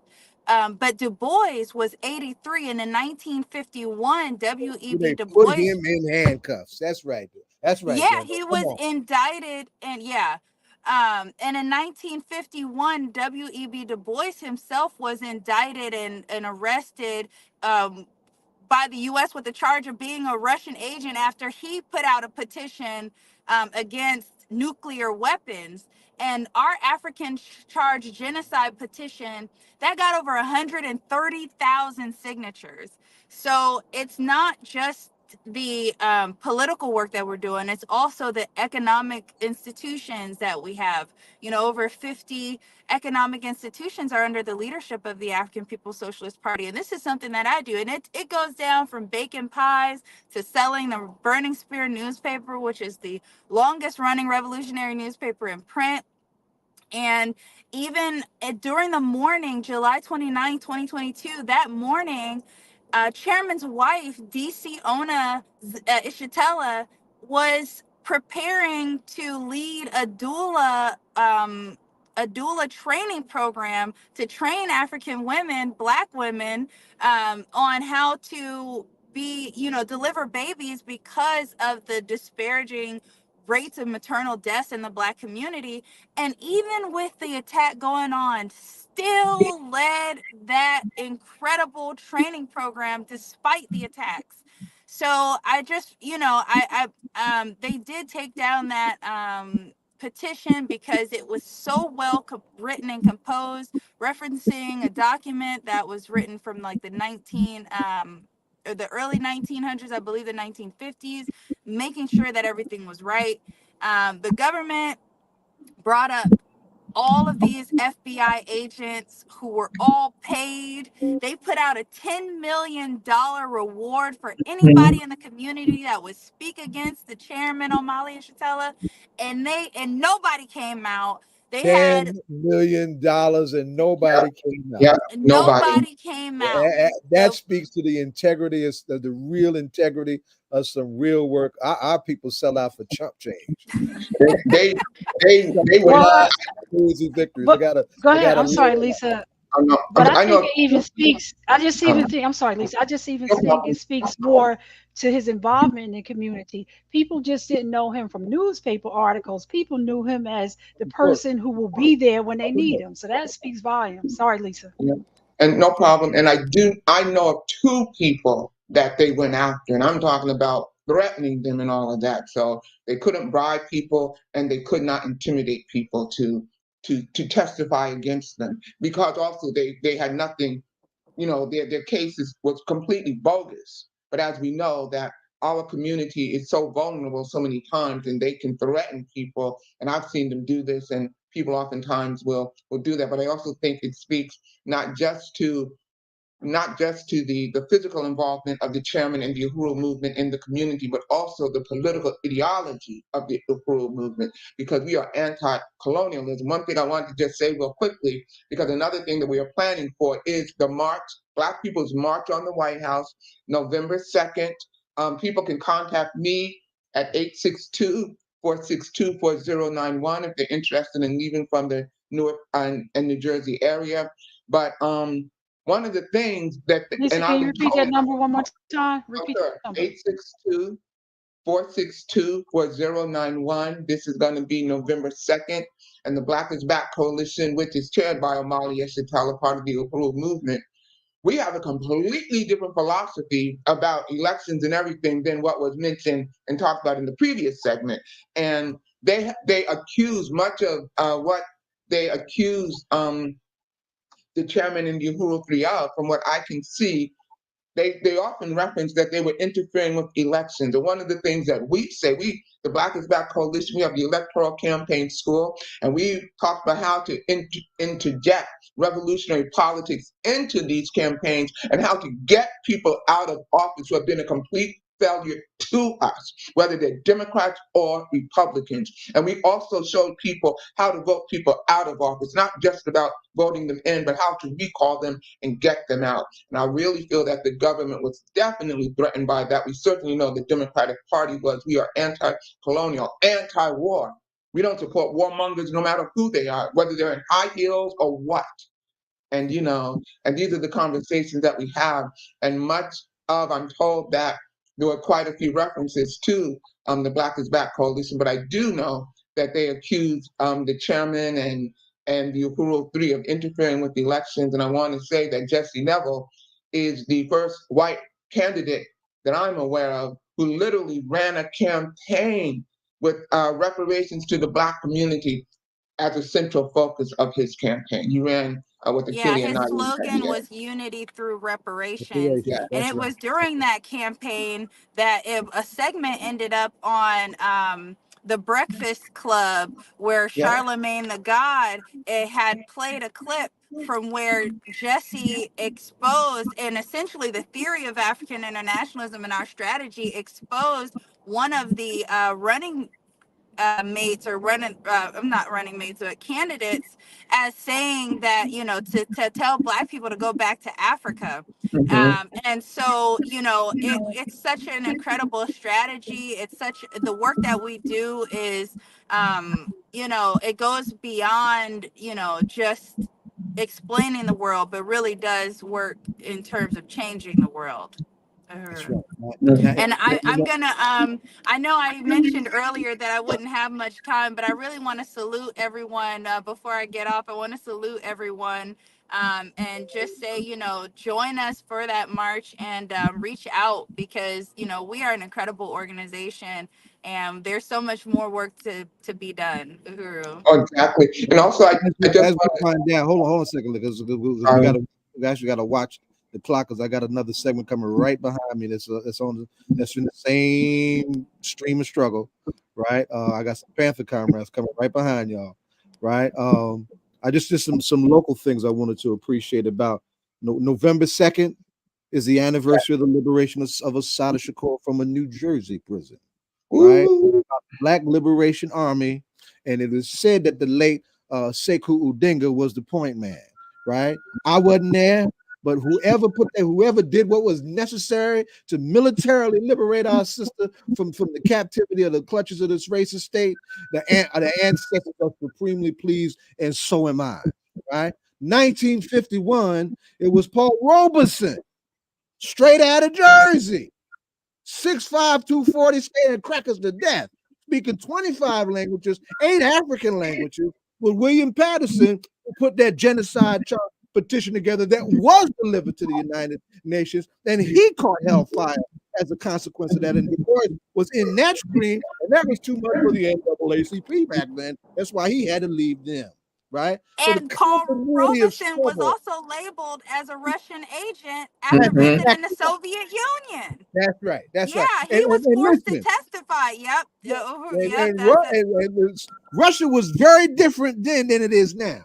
We need to be clear about that too, right? And either side of Russian history, Russia has not done half of the things to African people that the empire of the United States, the former colonial monster that was the British Empire, and the funky behind French Empire has done to African people for centuries. We need to be real clear about all that. The question of colonialism. That's right. Chairman would say he don't know no Black people with Russian last names. Well, you know what? Yeah, you know what's interesting? I'm starting to see a lot of people with the name Vladimir with our complexion. So I was like, that's interesting. So I've been trying to ask them, but Well, We I got think more the Lumumba point than we got the point but is Vladimir. I, the historical context, yeah, though. Yeah, yeah, because but it Janiba's was last name is imposed on us. Lumumba. yeah, but I don't want. I know now. And I that's know from our that. But side. I'm just saying. But talking to young people, and I'm interested because it's interesting. But I want to see if we can get that last question in because everybody's getting ready to leave, and I don't want to Attorney Go ahead, Akbar to leave. finish up the Okay. question. Go ahead. So this is a political hip hop show, and we appreciate you being here. But we ask everybody one question before they leave. While you're doing the work that you do, what hip hop artists do you listen to and/or group to keep you inspired? And who wants That's to easy. start? Okay. Janibal, you go first. You the youngest. All right, I'm gonna start. I love to listen to Dead Prez. One of my favorite songs is "Wolves" by Dead Prez because I get to hear the chairman speak right on that Okay. track, and it's just such a political album, and it's so inspiring. And that's one of my favorite albums Okay. and one of my favorite That artists. was hip hop introducing Chairman O'Malley to the hip hop generation. It was groundbreaking. Right on to that. Okay. Attorney Muqatee, go Akbar. ahead. Yeah, I have a pep rally every morning before trial, and so of course for this trial it was Dead Prez every morning. I listen Okay. to that headed in the court every morning. Okay. All Okay, right. I'm And gonna just Lisa. ease on in there. I know that this is gonna really date me and everything, but I don't care. I have to give a salute to Jackson 5, Tito Jackson, and of course finish with Dead Prez. I gotta do that. They were so Okay. instrumental and Oh, powerful. wait a minute. Comrade McKemba, let me ask you something. On the Jackson 5 front, do you have a particular favorite or favorite? Oh my gosh, this I don't want to make this program 5 hours long. I I was ain't gonna supposed to let be you married do to that Michael because I got my Jackson. comments coming behind you. But give us a couple. Right. I was supposed to be married to Michael Jackson, but I would have married any one of them. So all of them. So just all of them. And of course Marvin Gaye and Dead Prez for sure. Right on. Okay. Okay. It's an honor to have y'all on. We'll be lifting up the details. I'm coming down on the 25th of November without a doubt. I was on my way down when it got to the jury. That's how quick that because their case was so damn weak, right? And that's a victory. So to the degree that we won, right on. To the degree that we still in the trenches and got to fight, let's be clear about that. Let's get those letters out.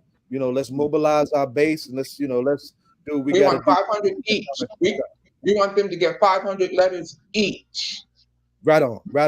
We need to hear that. Right on. Okay. Right. And salute again to the legal team. They were brilliant. You guys were great. Muqatee, I'm very proud of you, son. Y'all were great. You were very proud of And you. any last instructions from the attorney before we leave? No, that's it. Yeah, just support as far as the letters go, and if you can make it down to the hearings on the 25th, that'd be great as well. Okay. And they were able to introduce video in there, so the chairman testified without them being able to cross-examine him. Yeah, he was going to get on the stand. That was He said, I don't have to. They already got it in. That was brilliant. All right, y'all. Good segment. I appreciate y'all. Thank you. Right. And notice and just keep in mind, if something happens in the interim, don't think you have to wait till you ask back. You just have to get in touch with us. At least you know how to get in touch with us. If you have something that's pressing, yeah, okay, got you. Okay. Thank you so much. You're welcome. All right, thank y'all. Uhuru. And thank you for the support in New Jersey.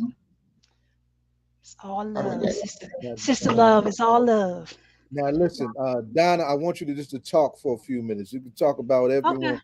Talk about our guest is having some connection issues, right? Okay. Let me try and get hold of her, see if I can get her on, because I really needed to have a few minutes to talk about the film festival.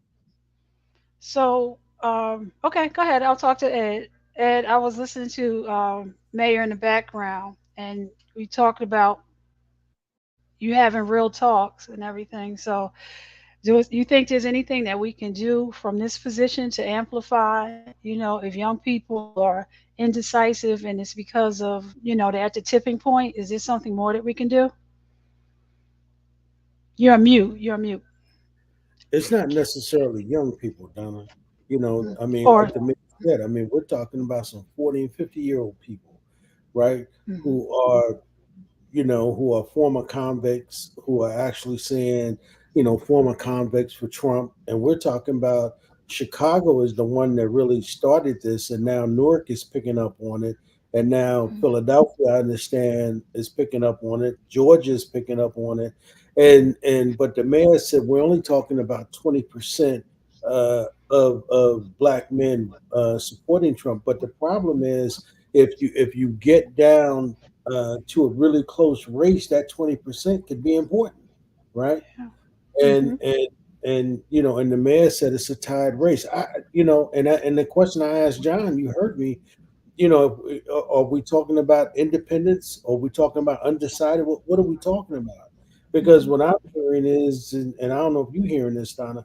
What I'm hearing is that people really have already made up their mind. The question is are those people going to come out to the polls? Come out to vote. That's the real question, right? They So decided who they're going to vote for, but the question is who do they and they made those decisions though based up off of false information, right? right. And I didn't say this to the mayor, but I mean, there's a lot of money that has been spent by the Republican Party to get Cornel West on the ballot in the battleground states. A lot of money. And lawyers, Mhm. and there's some lawyers making as much as $375 an hour, right? Mhm. To work in Arizona, to work in Michigan, to work in Philadelphia. I mean, I mean, all over the country, and they've got them on the ballot. And so, I mean, whether you like Harris or not, are you voting against your interests? Because you can't Right. really believe that Donald Trump really gives a damn about you as a black man. You can't really believe Mhm. that. So you got to delve in. Do you when I grew up in born in '60s, grew up in the '70s, and at that time, people you really didn't ask people who they were going to vote for. People really did the research. You knew because there was a lot of education, but people went in those boxes and did what they had to do. But they Right. voted, they turned out, and I personally think, and I said this is, I think that in 2008 people were very concerned, but when they woke up and all of those lines were out there, so there are some things we can see in our community. How is it going to look on the morning of election? I know in 2008 every polling place, we have 19 polling places, every polling place had a line, and it had a line all day to the end of the day.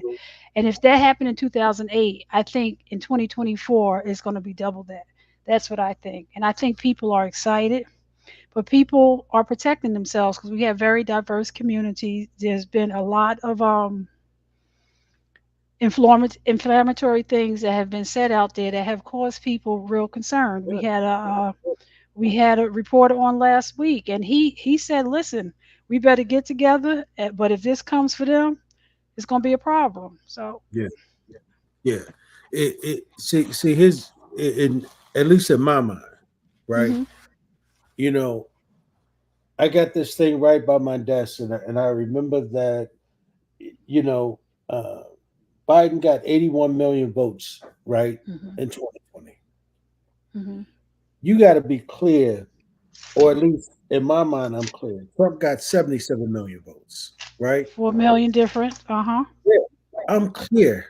I'm clear that these people who believe that this man lost the race in 2020 are riled up, right? hmm But we've got to be just as energized, right? And I don't think that we can afford, because if Mtume was here, one of the things Mtume would say all the time, and I remember him when he came to the studio and said that, and the mayor said it too. But Mtume would always say, "Hey, man, don't take this man for granted. Don't, he's saying a lot of crazy and insane stuff, yes, but there's some people that really believe that, Donna. hmm There's some And people that then, really, there's some people that really do believe that Haitian people are practicing voodoo and actually eating their pets, even though their pets are sitting there looking at them. hmm But there's some people that really believe that, and that's why you can have a Yale trained lawyer go out and repeat that same thing, because what he realized is there's some politically uneducated, stupid folks in this country, right? That you can say that to, and they completely buy into it, and they would be riled up and energized on election day to go out and vote because they're talking about a whole nother group of black people. I mean, that's just true, right? And, Because these people come from a different place than you. right. And let me go ahead. I'm sorry. Go ahead. I And was and just and, saying. Go ahead. and so that's why I'm saying we can't take none of that for granted. And so if on one level all of us agree, because and I'm saying this just on the real tip, because I know people who are taking that 37 lawyers who are taking that 375 to get Cornel West on the ballot. I know lawyers who are doing that. Mhm. But on the real side to that, you know that our people, even if there was a real conversation based around reparations, that one thing is not going to be enough in order to get our people out to the polls, right? We've got to have those issues that are really bread and butter to us every day, like jobs, like education, right? Like Mhm. housing, right? Those are, I mean, homelessness is real in our community. That's right. We see it every day. Yeah, And, and joblessness, that's real in our community. We've got to answer those questions. and let me That just is say a this local before. phenomenon. Okay. Huh? That is a Let me just local close. Yeah, it is, and that's what I say. And for me, all politics are local, phenomenon. and that's where I take my point of reference from. And how does what's going on and what works for my community? And if I'm an arts person, and Buju Banton, artist from Jamaica, he came out. And he said, "Let us be clear. The Caribbean needs to step up and say that Haiti has led the way, and they have not bowed down. Let the history." Speak for itself. Let everybody understand. And sometimes we have to start perhaps with a history lesson. But I know Zaid is resting, and we'll continue in our next free segment. Zaid? I want to see that she's having trouble with her camera, right? Okay, And so we struggle with so folks just who would. transition as she comes in. I was talking about Haiti leading the I way and heard, what they're I like. heard, I heard you. I Okay. heard you. I told you clearly, right? Hmm. Uh, this is my big sister and comrade, Yasmin Majid. Yasmin was in the New York chapter of the Black Panther Party, and is a key player in the Black Panther Alumni Association and the Hmm. New York Black Panther Party Commemorative Committee, right? And every year, and this is year 16, we have a film festival that the party does in connection with the Maisley's Cinema Center in Harlem, and sometimes in other spaces as well. So That's yeah, on we can't. 125th. It's on 125th. No. It's not on 125th. It's on Okay. Malcolm X Boulevard, Okay. uh, a few blocks in, more closer to 127. Right? Okay. Yasmin, can you hear us? That's She's Naseed. Naseed, you early. We gotta see you at 8. You look. He Yeah, look. that's right. He's supposed to be early. He's correct. Right? Me and Yasmin Hey, having hey, some principal. technical. you guys can put me backstage, but yeah, gotta stay ready. Okay. That's right. You're fine. Yas, can you hear us? She was at. See, one of the things about and everybody so, doesn't have a relationship with StreamYard, but and let so her she. know, Zaid, if she's having a problem, she can just talk from her mic. Don't put the don't worry about the cam. We can just hear Yeah, her she's from. having trouble with the mic, Okay. right? Because Mm. I think she can hear us, but she for some reason she can't get on. Let me try and pull very quickly if I can, in the interest of time. And I'm really disappointed that we're having this disconnect, because Yaz has done some great work on this front for decades. I'm very proud of this consistent comrade. She's very special to a whole lot of us. But just very quickly, let me just give the rundown, and we may have to transition over to Naseed, right? They started the film festival 16 years ago as another way to lift up. We use it as a bridge. Let me put it this way, right? Those of us out of the Panther tradition now look at October as Black Panther History Month. So we come out of some work in the fall in New York, particularly. We just did the African American Heritage Parade with a big float that we dedicate to Panther political prisoners, right? And when this started, we had over 20 in prison. Now we're down to 4 Panther political prisoners. So the work is serious, and that's the context of where the film festival comes down on, right? So the dates for this year are as follows: Thursday, September 26th, and Friday, September 27th. Thursday the 26th at the Macy's Complex, 343 Malcolm X Boulevard. That's Lenox Avenue for y'all that don't understand that we changed the name, right? Okay. We're going to show Judas and the Black Messiah. And on the 27th, that Friday, well, I'll be here, so I won't be able to see that. American Justice on Trial, The People versus Huey Newton. And a lot of people forget that Huey faced the death penalty. There's a whole history of the Black Panther Party and the death penalty, right? I've been chomping at the bit to do a historical paper on that, to lift that up, because it's an important dimension of the Panthers' history that often gets dismissed. On the 28th, which is that Saturday, 2 films are going to be shown: the Murder of Fred Hampton, a classic documentary, and Long Distance Revolutionary, right, on Mumia Abu Jamal, done by a Newark filmmaker by the name of Steve Vittoria. We've shown that film in Newark as the beginning of the Malcolm X Commemoration Committee trying to put together a similar film festival in Newark and in New York, getting ready for Mumia's last court appearance some time ago up at Refab. Those are going to be on the 28th. On the 4th of October, Stanley Nelson. Stanley has dropped some serious films. His last 5 films have really been heavy pieces. Black Panthers, Vanguard of the Revolution, one of the best modern documentaries on the party. That'll be shown. On the 5th, Legacy, Spirit of the Panthers. This is a film that has real on the real new side that hasn't been shown yet. Yes, can you hear us? Yes, I can hear you. Oh, you now we can hear you.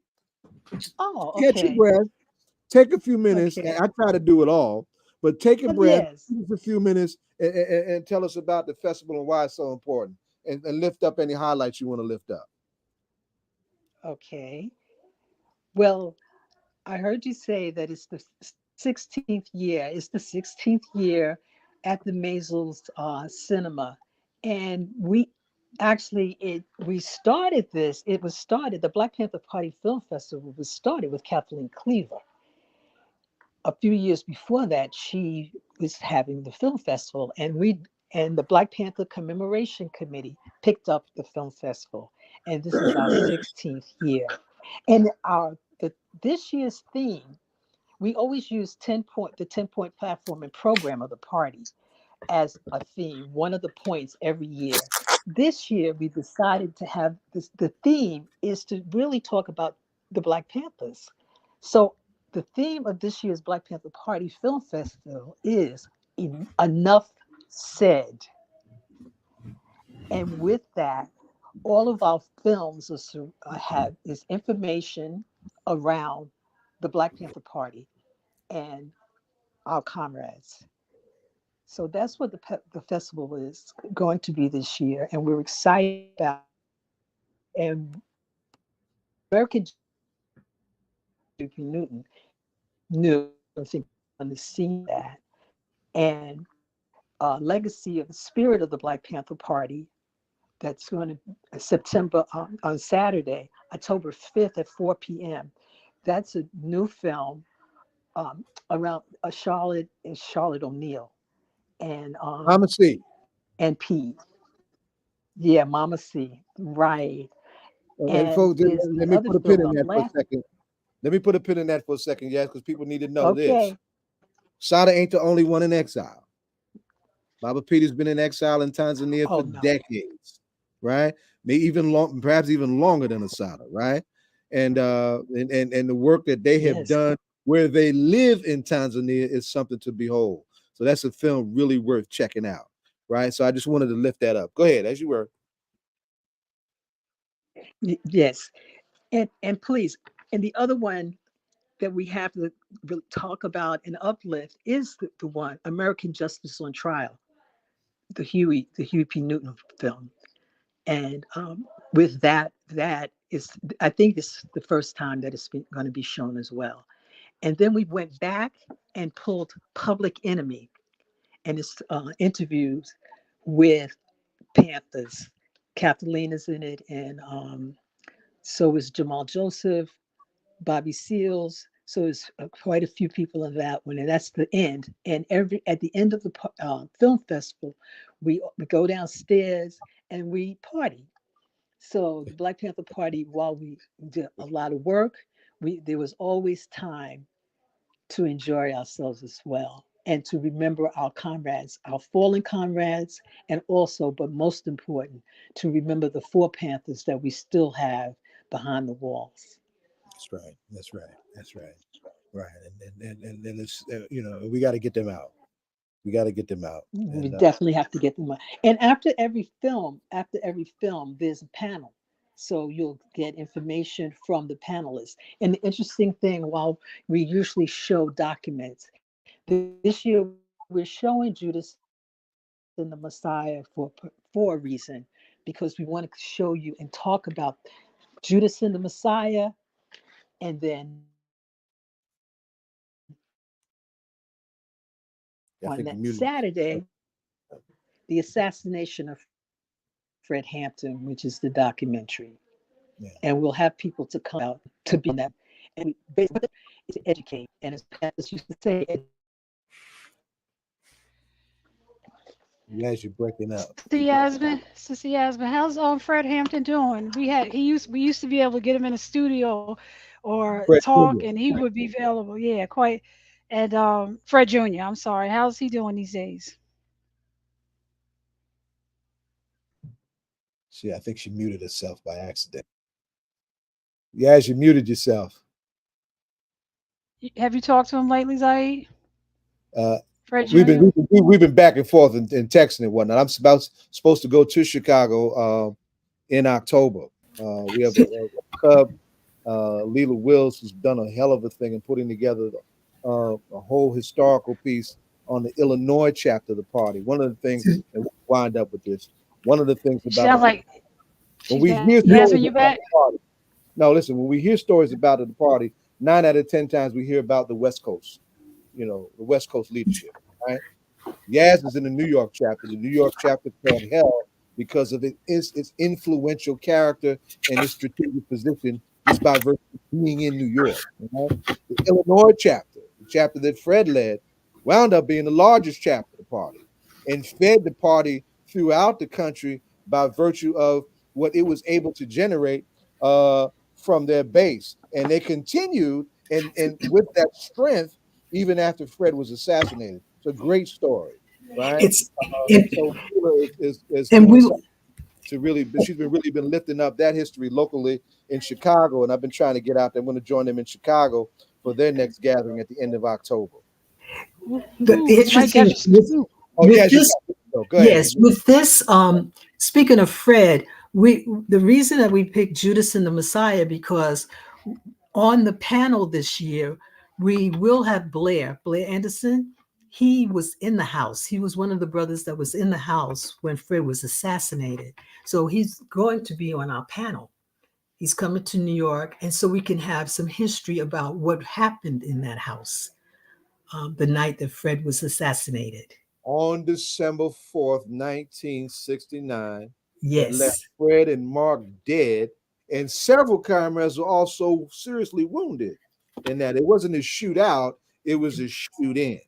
History is real clear about that. And that year, 1969, marked the bloodiest year in the history of the Black Panther Party. We lost 28 Panthers that year in terms of armed attacks by the police on Panthers around the country. Right after that was the attack in California. And because there was a Geronimo, right? Geronimo Pratt. Geronimo Pratt. Right? he had their chapter ready to withstand that attack, and they didn't face the same casualties that others faced in other places. I just had to lift that up. Yeah. So yes, and if you talk, if you think, go ahead. I'm sorry. Go ahead. 41st and Central is the film that deals with the shootout in California, and it was the cry of the police at that time was they shot back. So the difference between Chicago and LA was they shot back. That's right. And a sister, there were sisters in that house. That's right. And it was the sisters that prevented them from being killed. That's right. We cannot forget them. Beautiful. Yes, we got to wrap up because I got another segment we got to run to. I'm sorry. Yes, before you leave, yes. Hold on a second. Before you leave. When we got to get you back, we got to get you back and lift up. We got to have some New York conversations and some New York history in the spirit of what Leela has done in Illinois. So I just want to put a pin in that. Right? Okay. Donna's going to ask you what is considered our ritual question. It's how we end each segment. Right? This is your first time with us. So Donna, go ahead and ask the ritual question and we'll take it out. So yes, thank you for being here. And like I said, don't always think you have to be invited. If there's something pressing that you need to let us know, please reach out to Zaid and he'll make it happen. With that being said, this is a hip hop political show. When you're doing the work that you're doing and leading up to this film fest, is there a hip hop artist, individual group that you listen to that keeps you going to get this work done? That's funny. For a 74-year-old, I don't listen to hip hop, but I can tell you about the father of hip hop. Okay. Well, tell us. So the revolution will not be televised. The last poets, those are the people that lift us up. But I can't hear because of my 74-year-old ears what the hip hop youngsters are saying. But I am so proud of Public Enemy and Chuck. Okay. All right, there you go. Well, what's going on? What's going on? Marvin Gaye, still relevant to this day. Right on. And we love jazz too, so we know origins go real deep with hip hop. But I will tell you, Yasmin, that there's a big thing. If you have a phone, get you some beats. Somebody equivalent to the Surgeon General said that if you have limited hearing, Beats, the one with Apple that was made by Dr. Dre, can act as hearing aids if you don't want to spend all that money. Just something. Okay. Well, we look forward to hearing from you. That's some hip hop for our old behinds. Yeah, thank you. I love you. Right, I'll be in touch. We got a lot to do. And I'll see y'all. And I hope you come to see some of the films this year because we want you to know the history of the Black Panther Party. Okay. Right. And we will keep posting it on our All Politics and Local page. So not only us will know about it, but our community will know about it as well. Yes. Straight ahead. Right on. Okay. All right, yes, thank you. I'll be in touch. Thank you so much. Okay, all power to the people. All power to the people. Right on. We got Naseed in the background. Nothing like a principal. He arrives 2 hours before the students. Okay. You got so here we have Naseed Gifted. For me, just to see his work evolve. I mean, this brother's work is on the level of he should be on the at the table with the follow-up of Wakanda. His work is evolving, but right here in our community, he's ours at this moment, and he's doing his annual event next week. It starts on September 28th, so I'm going to let him take it from here because the community knows him better than I do. Thank you, Naseed, and let us know what's going on next week with your annual event. Okay. Well, peace and blessings, everyone. Thank you, All Politics and Local, because I definitely appreciate what you are putting into the universe and how you've been supporting the community for all of these number of years. Brother Zaid, for the work that you've been doing, brother, all these years and everything. I'm just trying to replicate and, support our black and browns in a way that, to be able to help solve some of the problems that's going on and the social ills that's going on within our community, right? So my name is Naseed Gifted. I'm a founder of Khemfest. Khemfest is a celebration of Black animation, gaming, and comic book creators. But we use that as a vehicle to be able to showcase and highlight not only the Black creators, but also to introduce the various opportunities that are available to the community that we don't have, we have no knowledge of, right? But we are one of as a community, we are some of the biggest consumers, of these products within animation and gaming. Animation is was it an $800 billion industry and everything, and I know you have family members, you have other individuals in your households and everything, and they are buying these games, but we're not making and developing them. And that's kind of like where Khemfest comes in, where we are, trying to provide a platform to not only showcase but educate the community on how they can actually enter into this industry and then turn their passion into an opportunity where they can be, creators and innovators within these spaces.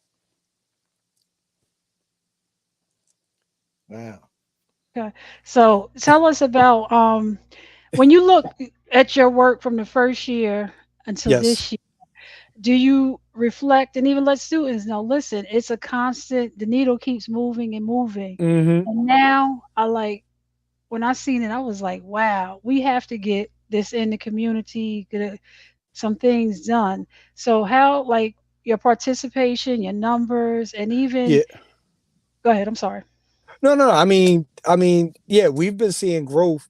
I remember I had to speak to the elders, right? So, shout out to ECMOC, which is East Coast Black Age of Comics. So when we look to actually even come up with Khemfest, the whole origin of it is I have a Afrofuturism graphic novel series called PB Soldier, and I was traveling the country, promoting, selling, letting people know that we have this project that we are using as a vehicle to teach STEM. On top of that, I was going to all of these different festivals, and I was like, we don't have anything like this in Newark, so. Uh, I actually had a couple of phone calls. I spoke to brother Yumi, who is one of the founders of East Coast Black Age of Comics in Philadelphia, and I just asked for the blessing. Like I was like, look, we're not looking to compete, but I've been traveling the country and I see that there's a need for this within the community, and I got along with a number of other like-minded individuals, and we had our first Khemfest in 2015 at Central High School, and Right. it was a Of Friday course. event in February, during Black History Month, and it went really well, and then we just kept growing it and growing it and growing it, where we had a number of guests. And we just had the community just kind of galvanize around the whole thing. Like we don't have any major sponsors or anything like that. It's really, real grassroots, and the community kind of coming together and galvanizing around the content that we are providing, for the community. Yeah. Yeah. Go Go ahead, ahead. Donna. Go ahead. No, you go. Go ahead. Go ahead, Zay. This. I want to take a deeper dive and look at the teaching Mm-hmm. dimension that also come with what we're now calling Afrofuturism. Now, I'm originally from Plainfield, the land of P-Funk. We just called it, funk back then. And before that, Yep. we had the great Sun Ra. Those are the forerunners to what we now call Afrofuturism. But you're also one of our gifted and appreciated teachers in this school system. Mm-hmm. Teaching science, right?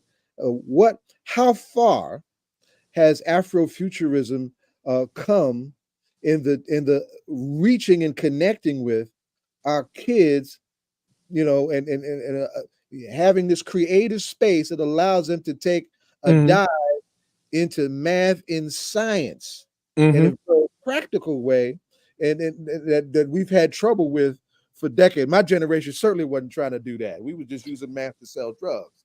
You know, Well, I mean, part of the whole movement of Afrofuturism. I mean, it's a term that has been coined in 1992, but Afrofuturism has always kind of existed, from Booker T. Washington to Harriet Tubman, to understanding your history and everything, because they depicted a future where Black people exist. Now, when you look at mass media, and they took us out of the future.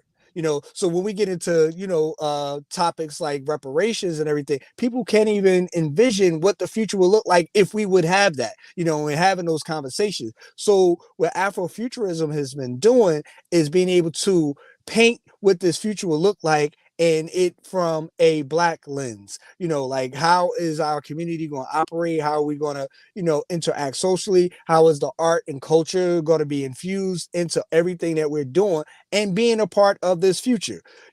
So when we talk about the sciences and the maths and everything, I mean, I just been very intentional in being able to craft stories where we are represented in a positive light, like we're not the stereotypical characters, and then being able to highlight the STEM, which is science, technology, engineering, and when we talk about STEM, we also could get into STEAM, with science, technology, engineering, art, and mathematics, and then being able to use that as a vehicle to not only highlight, but also find an entry and access points for people to be able to adapt to. I do a you know I do a workshop, throughout the country. I go to Comic Cons and all of this stuff. And the workshop is entitled "How Spider-Man Taught Me My First Physics Lesson," right? So I take the character of Spider-Man, with his web shooters and everything, and how he swings on webs, and use that, how you could be able to use that to teach physics. And the reason I do that is because from K to 5, from 6 to 8, and from 9 to 12, they can relate to the concept, of Spider-Man and him swinging on the webs, and then connecting it to physics, and being able to break down Newton's first, second, and third law, with that momentum, motion, and all of these other terms and everything. Now, depending on the grade level, we will get more into the mathematics aspect of it and everything. But the concept, the whole theory behind all of this stuff, they can understand. They could develop hypotheses, and make predictions and all of this stuff, because they are familiar with this particular character, and then being able to use that to be able to further learning, and then actually have them be able to go do deep dives into the content.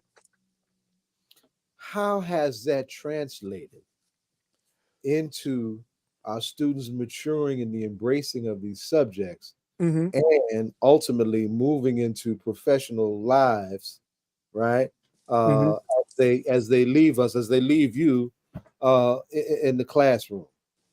Yep. So part of what we've been able to do, first of all, I mean, growing up in the Black community, for the most part, especially with the Black and Browns, most of the time we are not introduced to these particular, professions and job opportunities. So what we've been able to do is introduce these different things, through different mediums. So now they have more options than just thinking they could be a rapper, basketball player, or or some type of other entertainer or anything like that, but just showing that there are different opportunities that you may already have interest in, and being able to change that passion into something that you could galvanize around, and do something truly phenomenal. That has been the impact of what we've been doing with Khemfest, and just kind of showcasing my story, PB Soldier and Jason, the rose that grew through the concrete, from the concrete. PB Soldier is a computer hacker. Jason is a research oncologist, who discovered the cure for cancer, and being able to use that, and being able to galvanize discussion around those type of topics and everything, piques interest, and now you want to go deeper into the content and being able to, you know, kind of shape these things. And it's a part of the work that I've been doing, you know, my entire career, you know, as being an educator, is I'm trying to, you know, increase the number of technology leaders, you know, and I've done that through robotics, through engineering, you know, and just by introducing these various concepts. And once they get into these particular areas, man, our young people just thrive, man. They just thrive in there, man. Yeah. And I know in Orange, with our robotics team, we went really far, and we took a group of teams out of group of students out of the country, and it's just when you see it, especially I think educators have said, and I don't know if it's still like that, but something about that sixth to ninth grade, if you catch Mm-hmm. them with the sciences and everything, it's just like after that they just thrive and everything, and those have gone on to be doctors, physicists, and everything. So it's interesting, and I know I came to know. We talked about a young man from Patterson, and now he's in China. So you're like the Mm-hmm. only person here, since he's left, that's doing that. And It's a few so more, but it's a very small group. It's a very, very small yeah, that's group. what I mean. And I know um, there was a young man at City Hall that started the Comic Con, the Newark Comic Con here, and he Yes. Kemet. So are they still going on? And are you at the table at the big Comic Con as well? Yes. So Or you have a generally, chance? Okay. yeah, generally I'm at the big Yeah. Comic Con, both of them, the New York Comic Con as well as San Diego Comic Con, which is Comic Con International. Uh, I'm generally there. I'm doing either panel discussions or tabling. This year I will be at New York Comic Con tabling as well. You know, and just kind of spreading the message, letting people understand and know that there is different opportunities out there. You know, and the one thing, you know, and I usually have parents and everything, and they were like, well, my kid is into video games or they're into animation, manga, or whatever the case may be. What I always want them to focus on is two things. And, you know, and they try to deter them, you know, from this. But I was like, no, let's flip it. Think about the end credits of an animated film and those hundreds of job opportunities. You know, we don't grow up next to animators. We don't grow up next to Right. computer programmers and stuff like that. So we don't gravitate to those things. You know, we know about doctors, lawyers, you know, engineers, you know, like if you have one of those individuals within your family, or you've seen it on TV or something, because it's became socially acceptable and something cool. But there are a number of opportunities. I mean, and like I said, just look at the credits, look at all of those different, and I'm talking about, these are well-paying opportunities, you know, that requires sometimes a degree, but sometimes, most of the times, it just requires a technical skill set that, you know, that you could be trained to learn and be able to do. And the fact that you don't even know that this opportunity even exists is part of the reason that we are doing the work that we're doing, you know, to be able to change that paradigm. Because one of the things that I always look at is, you know, when we raise up these technology leaders and everything, to be able to, you know, not only look at, you know, problems that's going on in our community, but go about developing solutions. And the solutions is what's going to be able to help, you know, catapult us into the future. Well, And give me if you don't have to, just one more thing. If you don't have to get ready, if you don't have to get ready, if you're ready, and you showed Yes. us at 7:49, you was ready. So we know what's coming down the pike. There's several studios coming to Newark. There's Yes. some coming up Yes. here to West Orange, and the and as I look at films, Mm-hmm. it's going back. It used to be a big studio with a lot of people, but now Mm-hmm. everything is technology. And Yep. we can film a film with me here and somebody else on the West Coast because you can see how they cut and everything like that. So they're going to Mm-hmm. need the people who are technical. So have our vocational schools caught up to having this as a vocational program because this is coming really, really fast. So we'll be ready to put these students. And you said you've been doing this, so I'm sure you have seen some of your students already go through college and coming back and working on some programs, Mm-hmm. or So I'm movies, videos, or whatever. Okay, no, I'm sorry. definitely. Go I ahead. mean, with the advancement in technology, definitely it's allowing access, because one of the things, I mean, especially with animation is a high price point. When you were creating animation, I mean, now, and we look at AI and everything, it would cost, anywhere from $1,000 to, you know, uh, 500,000, depending on the level of detail and everything for a second of film. Because we talk about a second of film is 24 frames, right? So 24 frames in 1 second, and you multiply that by, a full feature, which is an hour and a half. So now you're somebody's actually designing the backgrounds, so there's a ton of work that's involved in making sure that these full feature projects that we are, seeing on a daily basis are getting done.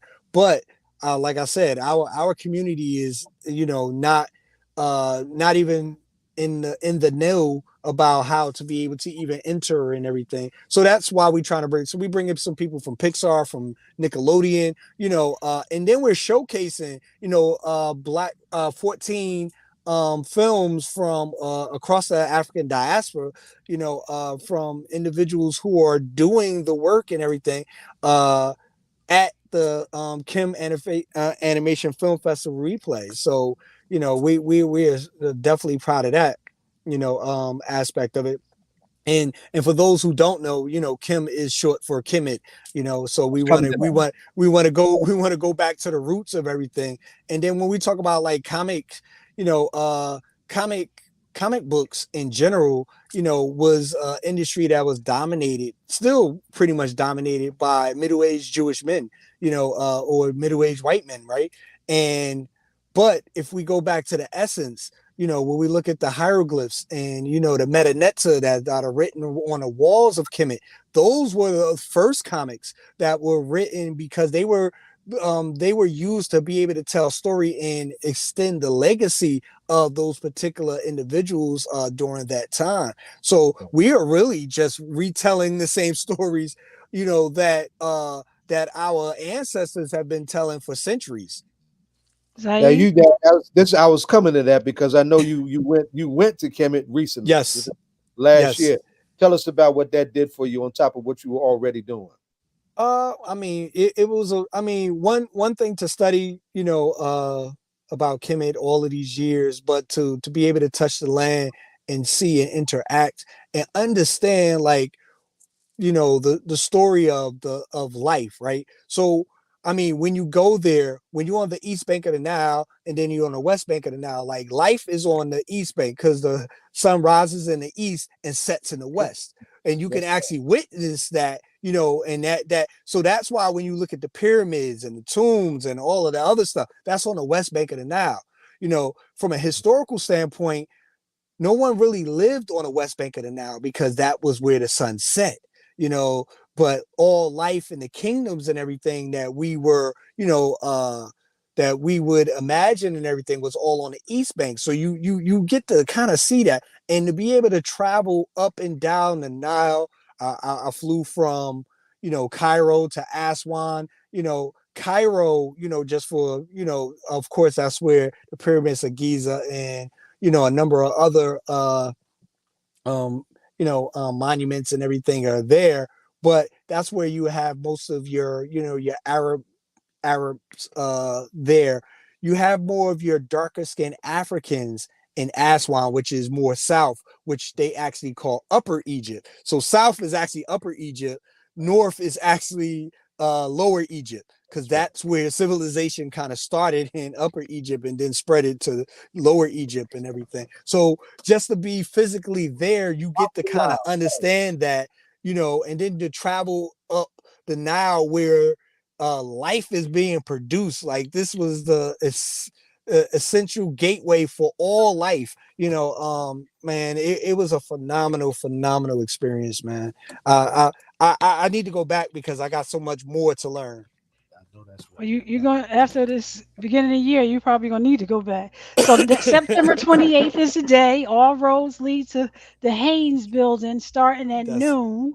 Doors Yes. open at Doors. Heritage Hall. Go ahead. Yes, doors open at 12. We will kick off excuse me. Doors open at 11:30. We kicking off our opening ceremony at 12 noon. We always open the gateway to the ancestors and everything. We always do that, from a traditional standpoint, because we got to pay homage, and then we go into, showing the films, letting people know about all of the other festivities that's happening. And how do people get to the Eventbrite if they want to sign up early? There's no signing up early now. Now they're late. Yes, sir. But I if you go thought to 11 a.m. was early. Okay. No, but if you go to Khemfest.com, that's KHEMFEST.com, you can get all of the links. So the actual film festival is from 12 to 4, but 12 to 4:30, but we're actually doing some supplemental events after. We're doing a networking extravaganza where we're going to be showing Supercell during that time. And then we actually have a Tesla light show, the Futures Black Tesla light show, where we are, showcasing Teslas, but having a Wakandan theme that's going to be playing along with that. And then we go into a game night and everything later on that evening, where we'll be playing Black Panther, but also, highlighting the various Black trivia games and stuff like that, just so individuals will have something to do throughout the entire day. And all your video games and everything are vetted, so people know these are trusted places and all of that. Yes. The video games are good. Yes. Go ahead. You were gonna follow up. I'm sorry. No. Definitely. As far as the video games are actually going to be sponsored by Xbox. So the video games are actually coming from Xbox and everything. We're looking to get more independent Black game developers to be able to showcase their work at Khemfest, because we want this to be the platform where up and coming and well established individuals be able to showcase, and then get beta testers to be able to interact with their product before they go into the mainstream market. So is Pac-Man still a game? Pac-Man is still a game, but it exists on a microchip, on a flash drive now. Like, you don't need a whole you don't need a whole console to be able to do that. I can do that. So September 28th, we will get down there to see you at the Hahane Building, and what a great location to and just to see what has been done with that location. Yeah, definitely. I mean, and the great thing is we're going to be in Heritage Hall, which has a whole lot of history with it itself. So shout out to Mentor Newark, Brown Mill, and Just Fish Bar and Grill, who going to be sponsoring. Yeah. But Heritage Hall, if you haven't been there, kind of gets into the HBCUs and the history behind the HBCUs. So, and they actually have a gala coming up on the 26th. Okay, it's my Pop's birthday. So with that being said, you've been here before, and yes. You know the question that's coming. So as you get ready for this Khemfest, what are you listening to?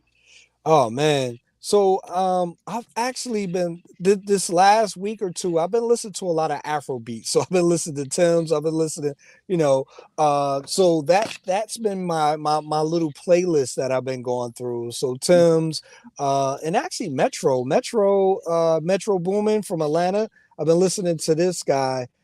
Because my music don't really go past 2005 unless they've been recommended or vetted by somebody else telling me, because I don't really listen to the radio or anything like that anymore. Right. So I don't go past 2005. But being that I work in a high school and the young people kind of tell me certain things, and I listen to some, they be like, oh, listen to this person, and I'm like, oh, okay, let me check them out. So this is an Afro beat that I've been looking for, and it was a New Jersey club banger probably about 5 years ago, and I can't find the name of it. You know what I'm talking about? Well, I mean, this is about 5 years ago, and this was a hot, straight out of Africa club beat. Oh man, I mean, I don't know, because there has been over the last 5 or 6 years, man. There has been a lot of great music coming out of the motherland and everything, being very much popularized. I go back to Fela. Fela and Femi Kuti and you Layla, know okay. yeah, Yusu and Dor, those are the artists that I was following, but now they've evolved, and now you got a number of other artists that are doing some phenomenal work. Yeah, like music coming out of Nigeria too. Well, thank you. Yes, yes. So we did I put the Eventbrite in the link, so people will be able to get to it and sign it up. And Okay. Put it on our we YouTube. look forward to, yeah, and on YouTube, and I will look forward. My goal is to be there, so I hope to be there Okay. next Saturday. Okay. Well, yeah, we're definitely looking forward to everyone coming out, and being a part of the festivities that's going to be happening. If you have young people, you're looking to even change your career, and you've been interested. You got your sketchbook, and you've been working on some stuff and everything, and you have questions about how to even enter into the industry. There's going to be a ton of individuals there that can kind of give you resources to be able to further your craft. And I'm gonna give you the story when we first seen the Black Panther, and the elder was the mother. She was like 90 years old, and Mm-hmm. she goes back and tells the story. Her granddaughter pushed her, and that was the first acting position she applied for, and she got it. So it's never too late. Oh yeah, definitely, definitely, Yes. definitely. Saeed, any last questions before we let Well, Naseed I go? got to say, the Black Panther Party wasn't Wakanda, but we'll take it, right? Now, Okay. Oh yeah, see, let me ask you this. Let me ask Okay. you yes, this. The last time we were together, we were at the yes, Shabazz Center. They did a stage excerpt of yep. X, the Lifetimes of Malcolm X, and Afrofuturist. And I want to get that brother that produced that on the show too. I got to really pin him down. What was your now? I'm sure you got to see the full production afterwards, and I did as well. I had to go all the way to Seattle to see it, Oh right? wow, Yeah, because wow, wow. I had train issues. I couldn't even get into New York when I was supposed to see it locally. Mm-hmm. What was your impression of that, and what do you see on the horizon in terms of film and theater and on the Afrofuturistic front that we need to be looking forward to? Well, I mean, I I like the rise. The one thing I would say, because there was always this niche, this genre that I was always existed. Uh, the movie Black Panther, um, shed a nice spotlight on this stuff. So what I mean from the Afrofuturism exhibit that in Washington D.C. that just closed, that had a number of individuals that I'm very very close to. I like what's on the rise, because one thing that I've noticed is Hollywood is starving for stories, right? And now they're trying to tap into, our culture like they've always done, try to remix it and put it back out. But That. the part that I do appreciate is that we being the creators in the writing rooms and everything else, that is the piece that that is definitely missing. That's that special sauce, being able to kind of tap into that. I'm all about ownership. I'm all about being able to showcase your work, but also being able to be a part of the massive success that's a part of it. I mean, at the end of the day, even though a lot of people like Black Panther, the movie, this was still a Marvel production, and they did, Marvel made billions off of it, and of course that's why they wanted to make another Black Panther. They made the second part, and then now they're trying to do a third part, um, but on top of that, there's a number of creatives, that are in the inner circles that I kind of mess with, and Inanu, which is going to be featured on Cartoon Network by my man Roy Okupe. He's from Nigeria. He lives actually here in Maryland right now, but he has a feature that's coming on. Cartoon Network. Disney did a couple of things with a Kenyan animation studio that we kind of featured on our podcast. We talked about that.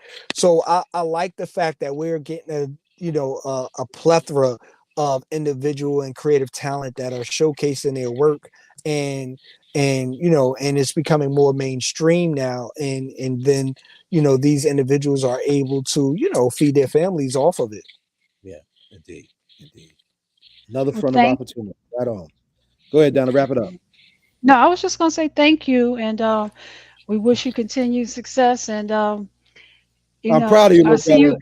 Yeah, I I'm see you proud of No, you. already no, Man, no, exceeding what they've done. thank you. No, thank yeah, you. You guys providing a platform for us to be able to showcase and share, some of the work that we've been doing, man. We definitely appreciate the support and, and helping to further the mission, of what our black community needs to be able to do, to be able to, like I said, be able to have the discussion, to be able to build solutions, to be able to improve and empower our community. right on. That's right. All right. Well, I know this is the week before an event is your big press week and everything. So get you some Yes. rest, take your vitamin C, and we'll see you Saturday. Okay. Yes, definitely, All right. definitely. All right. Thank you. No, Right And on, thank do brother. you. and thank you again. Okay. All right. Take care, everyone. Right on. Peace. You. Bye-bye. Yeah, good stuff. Good stuff. So Good Zai, stuff. did you? I sent a flyer out about the Shirley Chisholm play one day in New York. Do you remember No, seeing I that? didn't I'm see trying that. to. No, I didn't see that. No. Okay. Oh, okay. I'm looking for that right A now because that's gonna be a one-day play. Shirley Chisholm on Boston and one Bought. day play? Yeah, I'm looking for it. Yeah. And One where's day. it gonna Well, be? Where's that gonna it's be in at? New York. I had put it in our chat, but I'm gonna look for it. All right, yeah, definitely. Let's see if we can get that flyer. Okay. See if I'm, we can. I'll, And it's a one day. Is it on Broadway or is it in Harlem? I think it's in Brooklyn, but let me keep looking while we talk. Is DJ Okay. Rhino ready? I no. I just texted him, asked him was he coming through for a segment, and he hasn't hit me back yet. Okay. All right. So, but before we, I mean, we can get into a conversation because, as you all know, Sean Puffy Combs has been arrested on federal crimes, and so that seems to be the talk of the town at this particular point. Wanted to see if y'all had any feelings about that. Well, He I, getting more criminal attention than Donald Trump, and Donald Trump been charged with more that's the stuff, point. more states and more places. But he a Mhm. big head old white man. Mhm. Now, I That mean, has been indicted, that's been that convicted. aside, you know, that's some foul stuff that Puppy's being charged with. I ain't got no use for black men who exploit and abuse black women. I ain't got no use for that. Right. Right. So I mean, chips fall where they may. If he did that mess, he needs to be held accountable. On the 26th I'm glad you lifted that up. Right. On the 26th of this month, I participate in the annual Brides March against domestic violence. This Right. is Now I'm not. domestic violence. This is domestic violence month. Yeah. No, yeah, but this is right. There's something that goes on in New York. It's a big deal. It's been going on in New York for 24 years, right? But if he did that mess, he needs to be held accountable. And it's a shame because little brother's a good businessman. Right. His business reputation is solid. And he's done some, for those of y'all who into entrepreneurial stuff on that front, kid has done some great stuff on the business front. And the Afrofuturism hip hop. Sister Soldier. Right. All right. Y'all remember Sister Soldier? Sister Soldier used to manage his charity, right? And when she was doing that, she had him doing some real serious stuff with his money in our community, right? So I hope this mess ain't true, but it looks really, really bad. It looks really foul. I mean, it's in the category of what's our little brother from Chicago that been dogging all them women? What's his name? Stepped in the name of love. You know who I'm talking about. You talking about R. Kelly? R. Kelly, right? Yeah, I'm like, oh man, really? Wow. And that's another side. I mean, and that's a conversation that hip hop needs to have also too, right? As hip hop, stop the objectification of women in its sexism, right? Are chicken heads still coming home to roost, as somebody once said, right? Can we have that conversation? And in part of the maturation of hip hop now that it's 50 years and change now, right? Start checking that mess at the door as a matter of principle, because safely having fun. Abusing women is not safely having fun. Well, we've been here before because I think the NFL had to go through a whole lesson and they had to stop some things that they were covering up. So it has to, um, there are mentors and things that can be assigned. But is there any statutory, like how far they can go back, or the crimes like this have no statutory limits? They don't. Nope. Okay. And that's why it's a federal crime at this point. And so one of Okay. the issues is that if it was a state crime, that would be different, right? Hmm. Now we're talking federal, and but here's the other piece. Speaking of what Zaid just said, here's part of the problem. He didn't do it by himself, right? He had a lot of help, and that's why, you know. Mm. Listen, let me say this. The real deal is that and I don't know his lawyers because obviously he don't have Johnny Cochran, but I'm sure if Johnny was his lawyer, Johnny would be negotiating right now, right?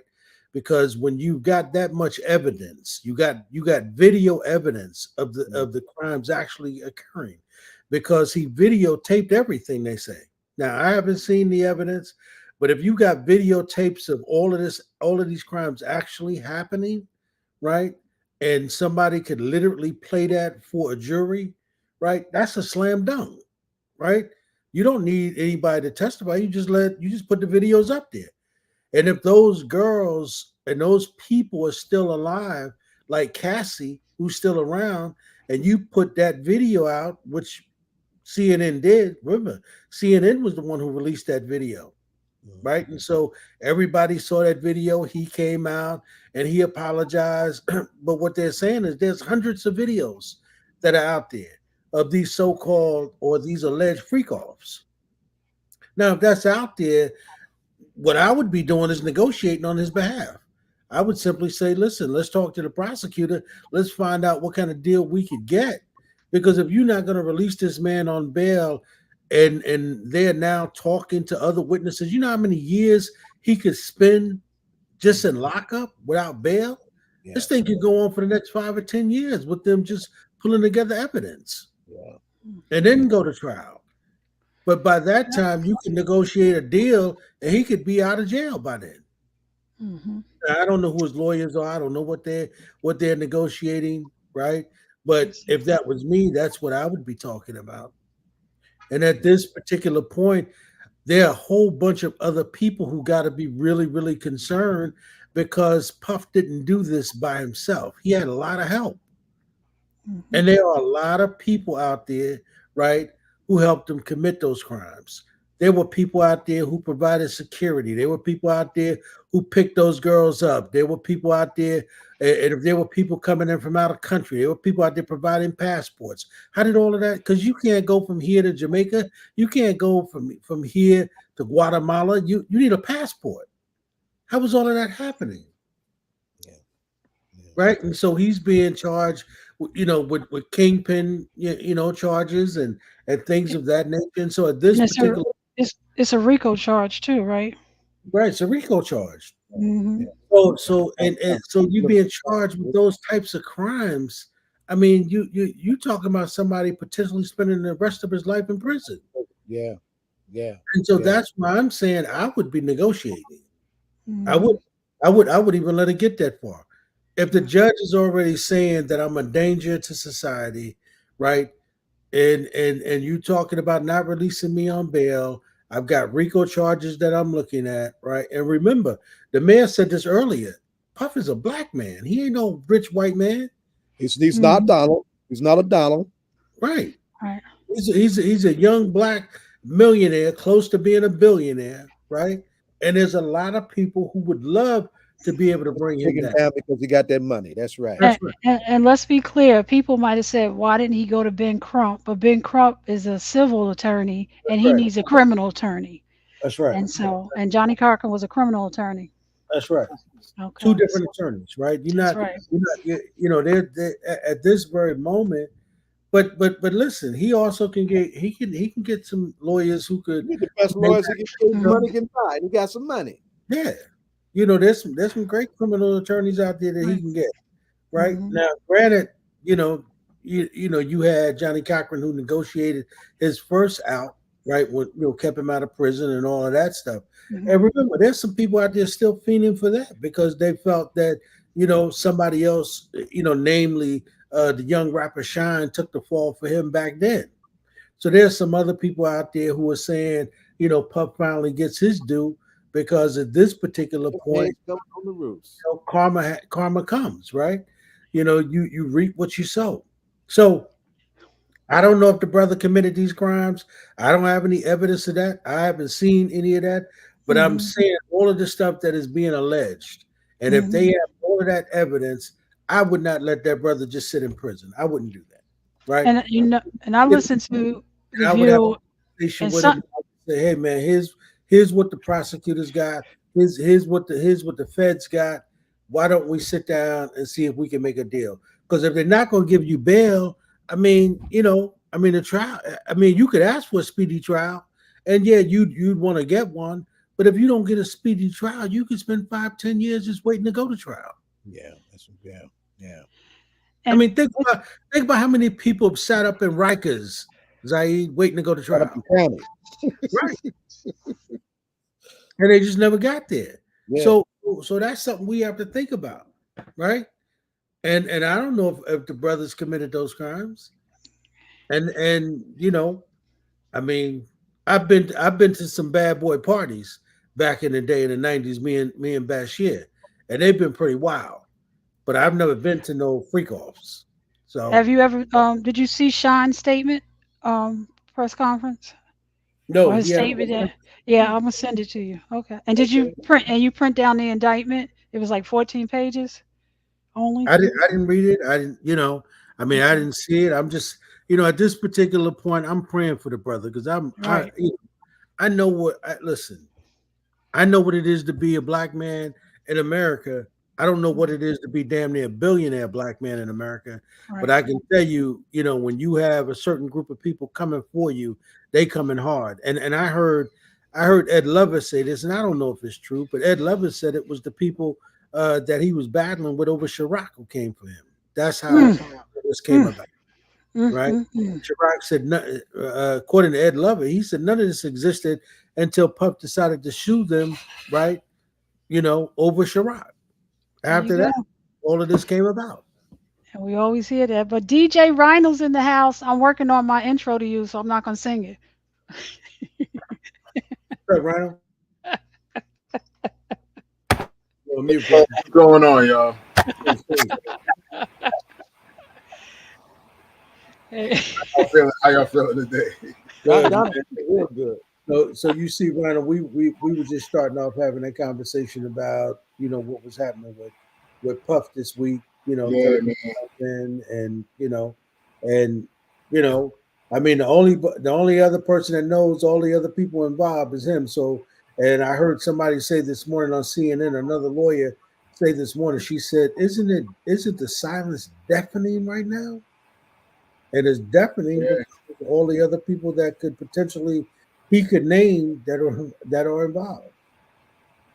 Yeah, there's a lot of angles to that. There's people that were probably involved that are being very quiet. There are people who are in shock that are very quiet. People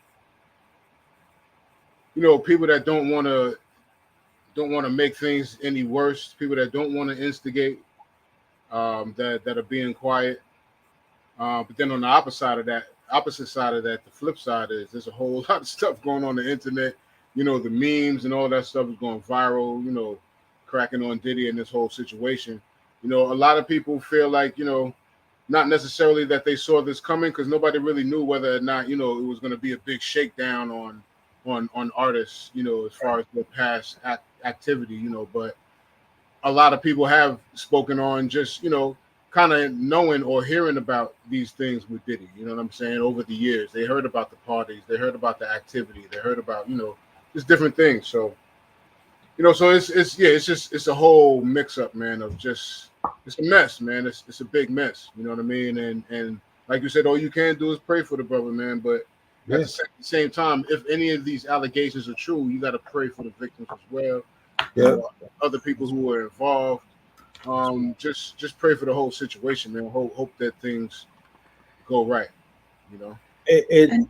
And you think about it, Rhino, in the midst of that, you know, Pop put out a lot of great music, man. I gotta be honest with you. I remember Bad Boy was balling in the 90s, brother. Bruh, so did R. Kelly, man. R. Kelly put out great music. They both helped define the music of the era.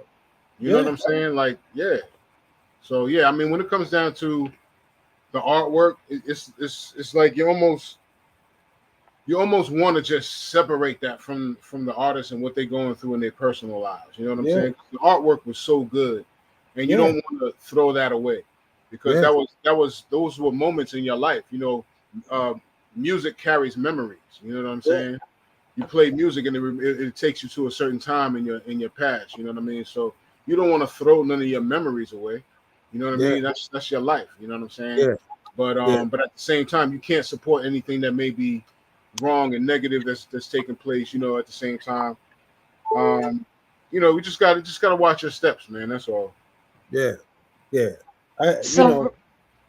Go ahead, Donna. So no, Rhino, you know you come on a shirt and your T-shirt speaks before you speak. So what's going on with that Newark T-shirt?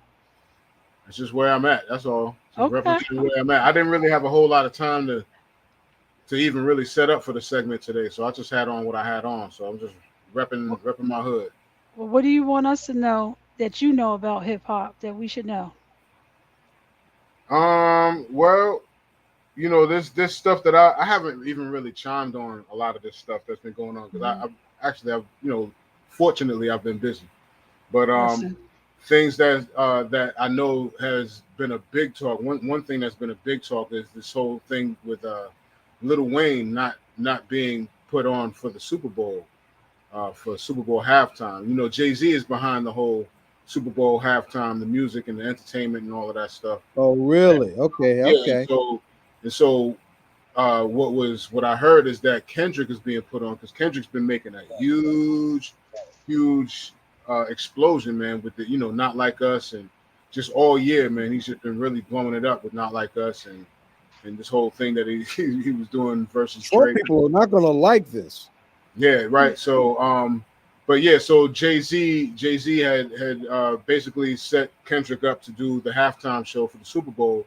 And this is going on in New Orleans. So people are wondering, how come you're not taking a huge New Orleans artist like Lil Wayne and putting him down with the Super Bowl halftime show?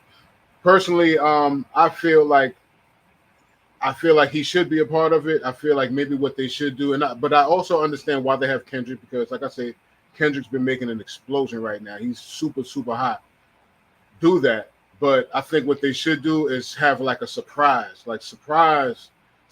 audience, surprise New Orleans, surprise the city, man, and throw Lil Wayne in there and let him explode, man, during the halftime show. You know what I'm saying? Have Kendrick there, but have Kendrick bring Lil Wayne out and just that. I think that would be like the greatest thing that could happen in that situation. You know what I'm saying? But I don't know what the choices are, what the decisions are that have been made for this yet.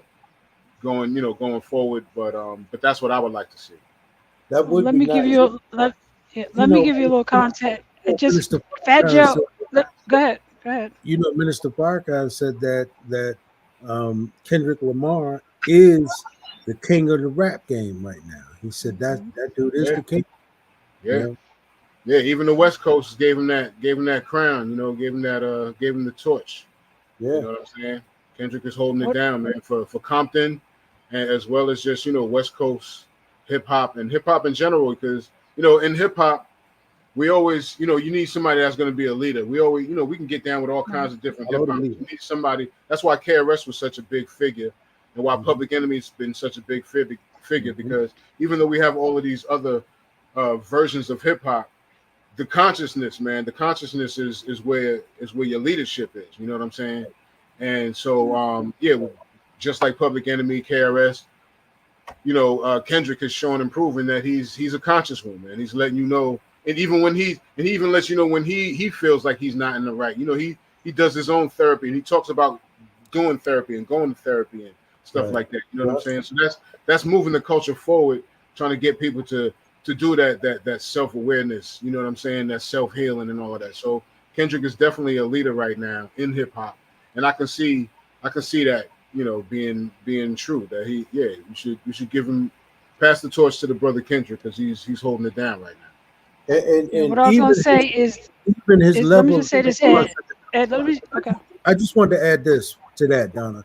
Even his level of battle rapping is on another level, right? Yeah, what he did with Not Like Us was crazy, because he turned a battle song into almost like a club song. Like you can go to the clubs and you hear that and everybody's jumping, and right. And then not only that, it's a unification.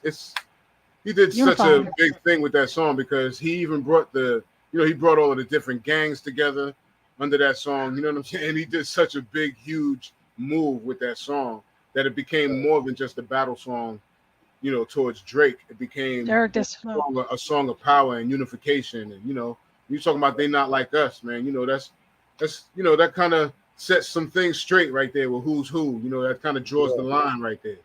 You know what I'm saying? Yeah, Busta Rhymes. Busta Rhymes during the 50th anniversary said that they are the adults in the room now, and Fat Joe had made a quote like, "Let's just step back and remember, coming off of Kaepernick, that we said one of the things was that with the NFL we're not even represented, and I think one of the concessions was to bring Jay-Z in, and he said." And he came in, and then you fast forward, and he said, now look at all the artists since he's been at the table. He's not the only deciding voice. There are many voices, but he has a strong voice. And you have Rihanna, you have Beyonce, you have, you know, there's like 5 people he named. So he said, and here's what we know. Even when they did it West Coast, I believe it was Dr. Dre, and as you got closer, you knew that there was going to be a surprise. Well, if Mary was going to be there, maybe Method Man would be there. So you could kind of put 2 and 2 together. So it's still early, and you know where it's going to be at, but you don't know the team. So all of that factors in and everything. So we have to think this is big corporation, and how do you still be at the table and see us as well? So that's the bigger picture. And I do truly think if everybody had just sat down and just waited, I think Little Billion would have been one of the biggest surprises for us. But now it's kind of controversial. Yeah, I mean, and I think it's still possible. I think it's still possible to make that happen. And like I said, that would be a beautiful surprise, man, to have Lil Wayne show up in that halftime show, especially after all of the controversy of him not being there. That would be a beautiful thing for him to actually show up and be a part of it. You know what I mean? That would turn it around to me, man. Everybody be like, oh. Yeah, but a lot of surprises. Big ups to all, you know, I'm a Virgo myself, so big ups to all the Virgos that had birthdays, man. MC Shan, Big Daddy Kane, Nas, Dougie Fresh, Dana Dane, Foxy Brown. My daughter Keisha, hip hop Virgos, man. I gotta shout them out. Dada Rock, rest in peace. Cowboy, Keith Cowboy from Grandmaster Flash, rest in peace. All these are Virgo hip hoppers, man. I gotta shout them out, man. J Electronic. On the matter of Virgos, Keisha and Melina Abdullah both are September 18th Virgo. Yes. Keisha, yes, that's right. Keisha Yuri. That's right. My daughter. A warrior queen. That's right. That's her born date. Big ups to Keisha as well. You know, we're losing a little bit of time, so I just want to say also rest in peace to some other folks who we lost. Not necessarily hip hop, but you could say they're hip hop related. You know, hip hop sampled from everybody. You know, we did all of that. So, but you know, we lost Darth Vader. We lost King. You know, the King of Zamunda, man. We lost James Earl Jones, man. That was such a big loss, man. When I saw that, man, my heart dropped. You know, but at the same time, I was also grateful and proud that, you know, he had such a long, extensive, productive life. Yeah, man. And it was all positive, man. You know what I'm saying? He really showed himself to be a true artist in his craft. And yeah, definitely rest in peace to James Earl Jones, man. We're gonna miss that brother, man. Hey man, he was always a papa figure, you know what I mean? Even in I am your father. I'm Luke, your father. I am your father. He everybody's father, Only person what's his to name that do the Morgan national Freeman always anthem by played God. saying it. What'd you say? Yeah. Only person to do the national anthem by saying it, his voice. Yeah, So they played yeah. music, yeah. Yeah, he was Mufasa in Lion King, you know. He always played a king or played a father, you know, just like Morgan Freeman always played God in the movie somewhere. It was Vernon Johns who was Yeah, that's my favorite dramatic- movie. I know he's gonna say it, that's my favorite before movie. Dr. King. That's right. He has, That's you know, right. you can see him on. I don't know if y'all ever got to see him on stage. I got to see him on stage. I think Nah. Alicia Monster. Rashad, and they did whatchamacall play. Yeah. No, Let me this tell is- y'all. Let me tell y'all, man. When I was coming up, man, he was Darth Vader. You know what I mean? Yeah, man. Yeah. Yeah. I mean, that voice was awesome, brother. Yeah, man. It was Yeah, the dominant. He always had that dominant voice, man. Yeah. And he left his voice to be the voice of. He left his voice that it could continue to be the voice of certain things. Yeah. Yeah. Mhm. He was able to make a living, man, off of his voice. You know what I mean? That's right. And his father was he played a fighter early on too. He played Jack Johnson. Yeah. Jack Johnson was the first black heavyweight champion. That's right. So he was, and when you he was nobody's Negro. That's right. and that's funny. So when you go to Harlem, when they did that fight, it was a movie was Claudine. I don't know if yes, you remember and that was a Claudine. teaching movie. Yeah, Claudine. Oh, man. That was a teaching movie. And remember the sister that played his wife? She was beautiful, bro. You know what I mean? Diane Carroll. Oh, Diane Carroll, yeah. Now they're together again. Background, she's dropped all of that and really jumped into, you know, the challenges of a black working class woman. That was an incredible film. Yeah. And she was very particular about her roles. And that soundtrack was awesome too, bro. Oh, yeah, Curtis Mayfield, yeah, Gladys Knight, and yeah, Makings of You. Oh my God. Wasn't Gladys Knight in town this weekend? I'm not sure. You the social butterfly. I don't know. But you know, since we're talking about music now, we also got to say rest in peace to the great Frankie Beverly. Yes, we haven't. Frankie. Man, Frankie Beverly was another one of those brothers who reminded me of my pops. Man, you know, he was the one that wore what they call the dad hat. You know what I'm saying? He always had that cap on. You know, was that the Applejack? Yeah, man, that was my got a cat. Dress and everything. Just reminded me of my pops. Just a cat. My pops used to love maids. Yeah, but yeah, Frankie Beverly, man, we're gonna miss that brother. Very original sound. Yeah. From Philadelphia, but had a sound different from anybody else in Philadelphia. He did not have a Philadelphia sound. That's right. He had a family of people. And little people know he was discovered by Marvin Gaye. Marvin Gaye.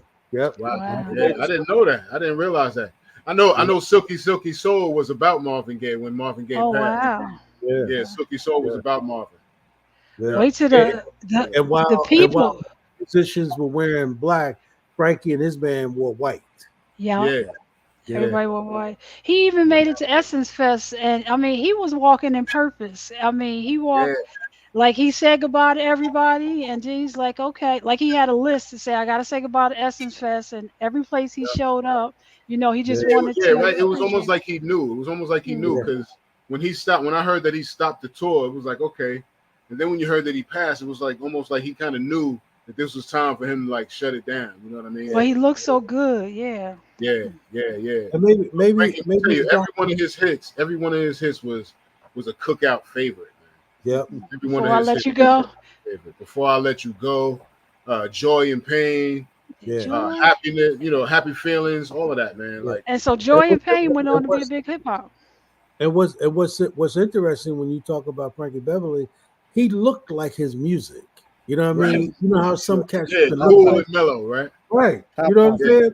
When you looked at him, you know he looked like Frankie Beverly music, right? Yeah. It was a certain style, it was a swag, it was a smoothness to it.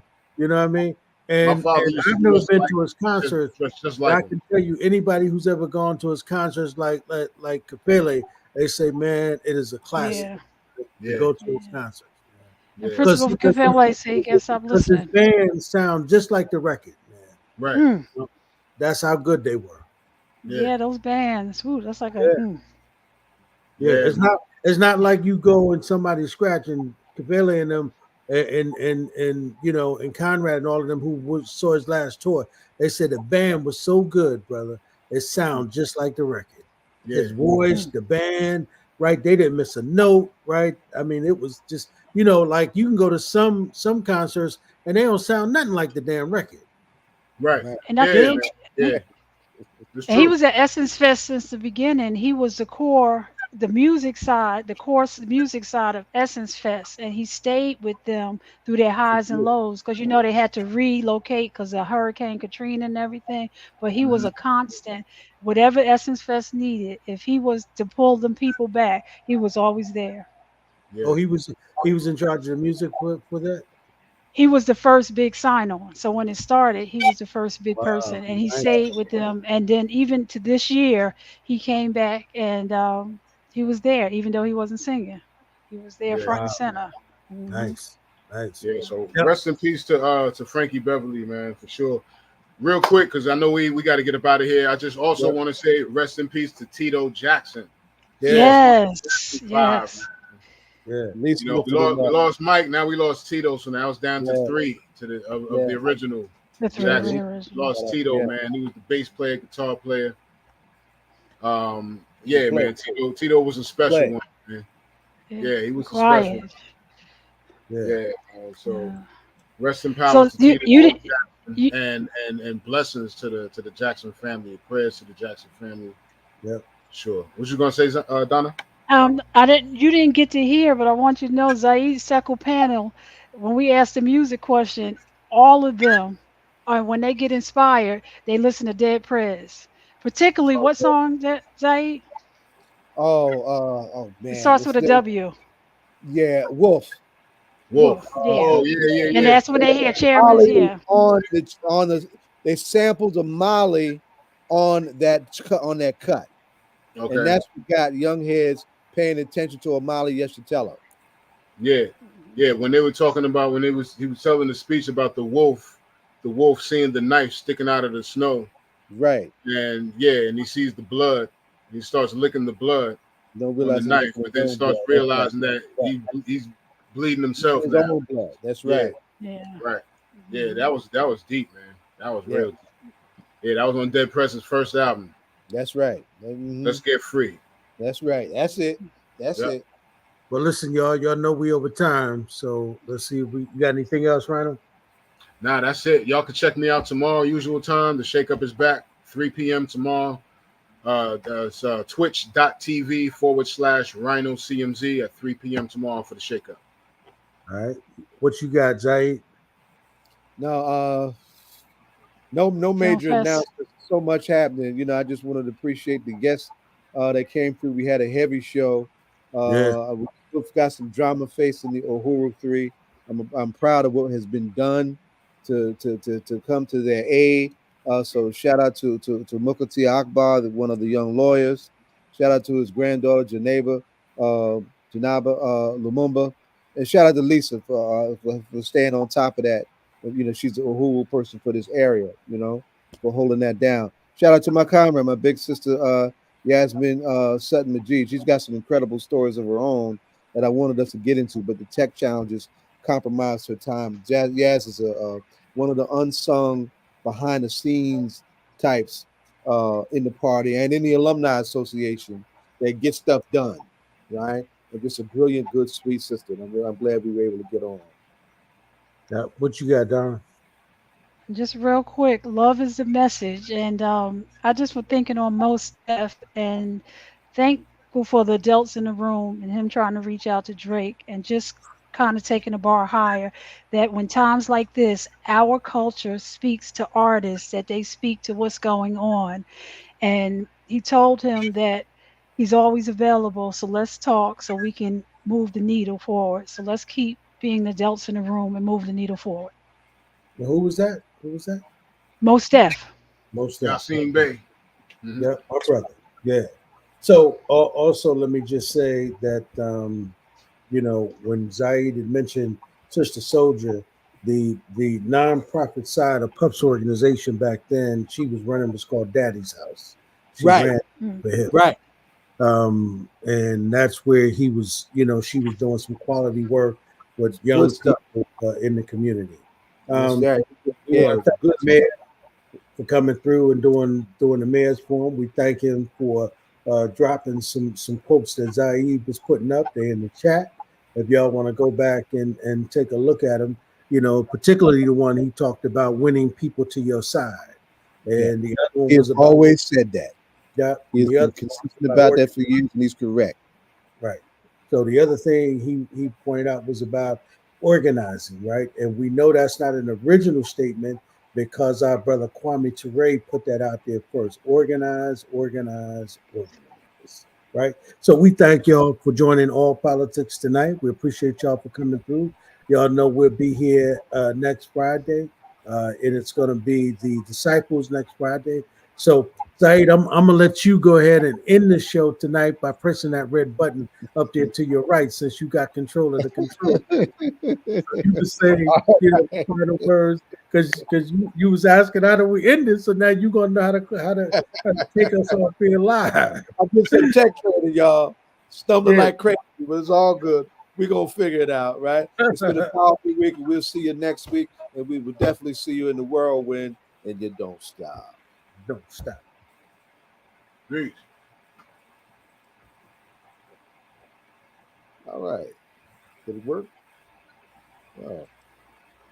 We're still live. You got to hit that button up in the right where it says "in Yeah, stream." keep hitting. You better hit it because I'm doing something wrong. Okay. You just keep saying.